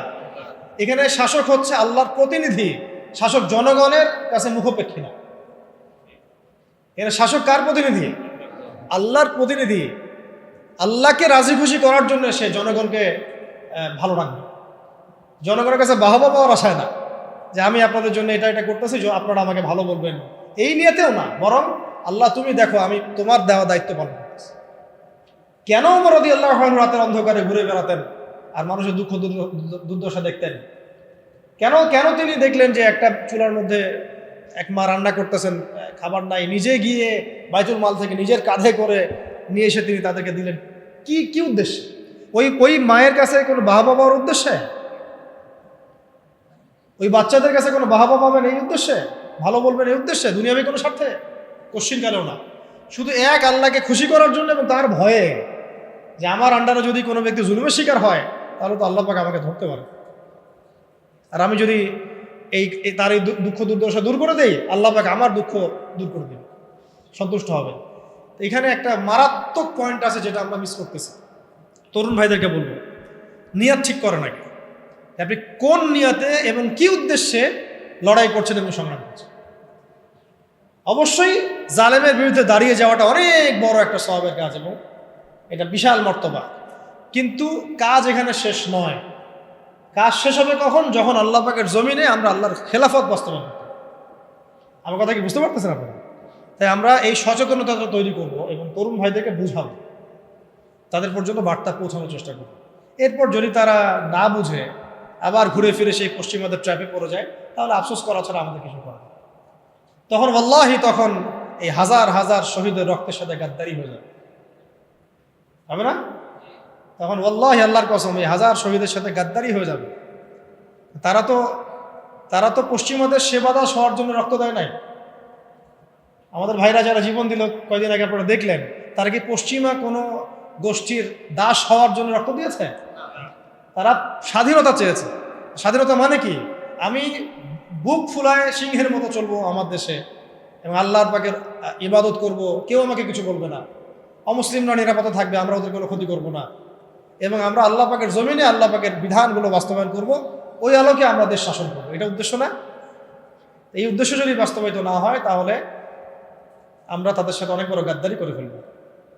কোন মুখ নিয়ে আমরা তাদের সামনে কিয়ামতের মাঠে দাঁড়াবো, এটাও ভাবতে হবে, আমাদের চিন্তা করতে হবে। সেদিন যখন দেখা হবে তাদের সাথে, তারা তো আমাদেরকে প্রশ্ন করবে যে আমরা তো রক্ত দিয়ে আসলাম, তোমরা আবার সুদী মহাজনকে কেন মাথার উপরে বসাইলাম? আমরা তো এই জন্য রক্ত দিই নাই। আমরা তো আল্লাহ পাকের জমিন, আল্লাহ পাকের দাসত্বের জন্য রক্ত দিয়েছিলাম। গাদ্দারি করেন না শহীদ ভাইদের সাথে। আমি জানি মাসোয়ারা আপনারা ওলামায়ে কেরাম, বরেণ্য ওলামায়ে কেরামদের সাথে করছেন না, অন্য থিঙ্ক ট্যাঙ্ক আছে আপনাদের, কিন্তু আল্লাহ না করুক, দোয়া করি এমনটা যেন না হয়। আপনাদের প্রতিভা, সাহস, ধৈর্য এবং এই যে বীরত্ব, এটাকে যেন একটা স্বার্থান্বেষী মহল তাদের নিজস্ব এজেন্ডা বাস্তবায়নে ব্যবহার করতে না পারে, খেয়াল রাখবেন এই জিনিসটা। আল্লাহ পাক আমাদেরকে বোঝার তৌফিক দান। তা আমাদের এই জিনিসটা খেয়াল রাখতে হবে যে আমাদের নিয়াতটা এটা থাকবে। এটা কি ছিল পয়েন্ট বলো তো? 15, 14 কি নাম দিয়েছি টাইটেল? অমুসলিমদেরকে বোঝানো যেন খেলাফার আন্ডারে তারাও শান্তি শৃঙ্খলার সাথে থাকতে পারবে, এটাতে কোনো সমস্যা নাই। বরং আপনারাই বলেন যে একটা এলাকায় খুব চুরি হচ্ছে মনে করেন, যদি জুমার দিন, জুমার নামাজের পরে একটা চোরকে সামনে ধরে সব জনগণের সামনে হাতটা দিয়ে কেটে কবজি পর্যন্ত, চুরি তো নিশ্চয়ই বাড়বে আরো, নাকি? চুরি কি তখন বাড়বে সমাজে না কমবে? তো এই জন্যে আমাদের জেনারেশনকে, কি রে তোরা আজকে কি ধরে থাক, বসে থাক, হ্যাঁ শাবাশ, একটু মেহনত কর, শেষ করে দিই ভাই, শেষ করে দিচ্ছি আর 5 মিনিট। এই অমুসলিম ভাইদেরকে বোঝানোর সাথে সাথে কি বলছিলাম জানি? হ্যাঁ, চুরির কথাটা। এই যে চুরি করলে যে চোরের হাত কাটতে হয়, বলেন তো আমাদের দেশের কত পার্সেন্ট মুসলিম এই আকীদাটা পোষণ করে? বা যারা এখন মানে আমাদের উপরে নিচে ডানে বামে আছে, তারাও কি মনে করে যে এটা একটা ইসলামী শরিয়া, এটা করা উচিত? বরং বেশিরভাগই মনে করে এটা তো একটা মৌলবাদী বিষয় হয়ে যাবে, পশ্চিমারা আবার আমাদেরকে তেড়ে আসবে ইত্যাদি ইত্যাদি, তাই না? বলবো যে এটা তো কি ফান্ডামেন্টাল রাষ্ট্র হয়ে গেছে। ওরা তো কখনোই চাইবে না একটা রাষ্ট্র খিলাফা কায়েম হোক, তারা চাবে মডারেট ইসলাম যেন প্রতিষ্ঠিত হয়। মডারেট ইসলাম মানে কি? যেটা পশ্চিমাদের স্বার্থ রক্ষা করবে, আবার এদিকে নামাজ রোজাও করবে, পশ্চিমাদের স্বার্থ রক্ষা করবে, আবার নামাজ রোজা হজ জাকাতও চালু থাকবে। এই ইসলাম তারা পছন্দ করে, এই ধরনের আলেমদেরকে তারা পছন্দ করে, এই ধরনের ইসলামিক সেলিব্রিটিকে তারা পছন্দ করে, ব্যক্তিত্বকে পছন্দ করে। আর আমরা যখনই বলবো যে না, আমরা ওদের সেবা দাস হব না, আল্লাহ পাকের জমিনে আল্লাহ পাকের শরিয়া বাস্তবায়ন করতে হবে, খিলাফা, তখন আমাদেরকে এরা বলবে এরা পাহাড়ি মোল্লা। এরা কারা? আরে তোমরা তো সাক্ষী আছো, ওই পাহাড়ি মোল্লারা যখন রাষ্ট্র ক্ষমতায় গিয়েছে, ওরা সিংহের মতো গেছে, পশ্চিমাদের সেবা দাস হয়ে যায় নাই। ওরা সিংহের মতোই ছিল, সিংহের মতোই যুদ্ধ করছে, সিংহের মতোই শাসন ক্ষমতাও পাইছে। ওদেরকে কারোর সাথে নিগোশিয়েট করতে হয় নাই যে আমাদেরকে একটা আলেম কোঠা দাও, রাষ্ট্র চালাই। তুমি আমাকে কোঠা দেওয়ার কে? বরং ওলামায়ে কেরাম বা মুজাহিদ ভাইরা তারা সিদ্ধান্ত নেবে যে কারা থাকবে প্যানেলে, কারা থাকবে না। তুমি সিদ্ধান্ত দেওয়ার পশ্চিমারা কে? সিদ্ধান্ত দেওয়ার পশ্চিমারা কে? আপনি লড়ছেন, স্বাধীন আপনি করছেন, সংগ্রাম আপনার, সিদ্ধান্ত ওরা দেওয়ার কে? এই জিনিসগুলো আমরা বুঝতে পারতেছি না। তো এই আমাদের জেনারেশনকে এটা জানানো বোঝানো যে ইসলামিক লজ যেগুলো আছে, হাত কাটা, রজম, এই জিনার শাস্তি, চুরির শাস্তি, মদের শাস্তি, তারপরে যে ব্যভিচারের শাস্তি, ধর্ষণের শাস্তি, বা এই যে একজনকে হত্যা করে ফেললো নিরীহ মানুষ মাজলুম, তার কেসাস, এই হুদুদ কেসাস, এগুলো বোঝানো, শব্দগুলো পরিচিত করা দরকার। তাগুত, হুদুদ, কিসাস, শরিয়া, ইমারা, খেলাফা, শব্দগুলা কি করা দরকার? পরিচিত করা দরকার। মানুষ তো জানেই না শব্দগুলা, বুঝতেই পারতেছে না শব্দগুলা। তো এখন আমি একা বা 10-20 জন মানুষ বললে কি সবাই জানবে? সবাইকে বলতে হবে, সবাইকে বলতে হবে কথা নেই, এগুলো নিয়ে সবাইকে কথা বলতে হবে। হয়তোবা আগামীকালকে খেলাফত কায়েম হবে না, কিন্তু আমরা যদি এই মেহনতটা চালু করে মানুষকে এই খেলাফার ফজিলত বুঝাতে পারি এবং এটা না থাকার কুফল বুঝাতে পারি, কে জানে 20 বছর পর হয়তো হবে ইনশাল্লাহ। 15 বছর 16 বছরের একটা সিলসিলা 15 সেকেন্ডের মধ্যে চলে যায় নাই, 15 দিনের মধ্যে চলে যায় নাই, উঠে যায় নাই। এই তো কয়দিন আগে কি মনে হচ্ছিল আর এখন মানুষ কি মনে করতেছে? কি আকাশ আসমান জমির পার্থক্য! কি ছিল আর কি হলো? তাহলে কার পরিকল্পনা? তাহলে আমরা হয়তো আগামীকাল খেলাফত কায়েম করতে হয়তো পারবেন না, নাও পারতে পারেন, ইল্লা মাশাআল্লাহ। কিন্তু এই বিষয়গুলো যখন মানুষ জানবে, আলোচনা হবে, চর্চিত হবে, একদিন না একদিন তো হবে ইনশাআল্লাহ। এটাই আমাদের কাজ, প্ল্যাটফর্ম তৈরি করা। ঠিক আছে, অনেকগুলো বলে ফেললাম, মানে যথেষ্ট। হ্যাঁ, আচ্ছা, অনেকগুলো বলে ফেলছি, যথেষ্ট। তাহলে ইলমের সাথে আমল, তাজকিয়া, তারপরে ওলামায়ে কেরামদের সোহবত, মুরব্বি রাখা, মাশওয়ারা করা, আমিন নির্ধারণ করা, তারপর সুরাভিত্তিক পরামর্শ করা, হালাল খাওয়া, এদাত মানে ফিজিক্যালি ফিট থাকা, এবং সিরাতের চর্চা। বলছি কেন? কারণ সিরাতের মধ্যেই সব কিছু লিখাই আছে কীভাবে আপনাকে করতে হবে। এবং ব্যাপক দাওয়াতি কাজ করা, সচেতনতা মানে দাওয়াতি কাজ করা, এবং দাওয়াতের সাথে সাথে জিহাদের প্রস্তুতি রাখা। এটা শেষ কথা। দাওয়াতের সাথে সাথে কি রাখা? জিহাদের প্রস্তুতি রাখা।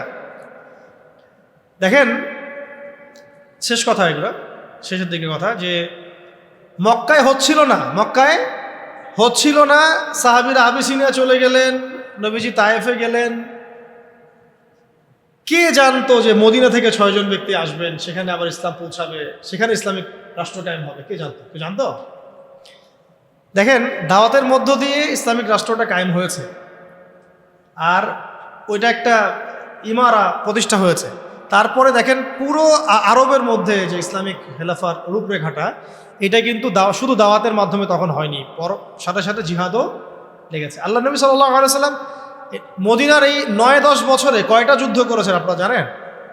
81টা বা 87টা, এরকম আর কি পরিসংখ্যান। নিজে করেছেন, নিজে।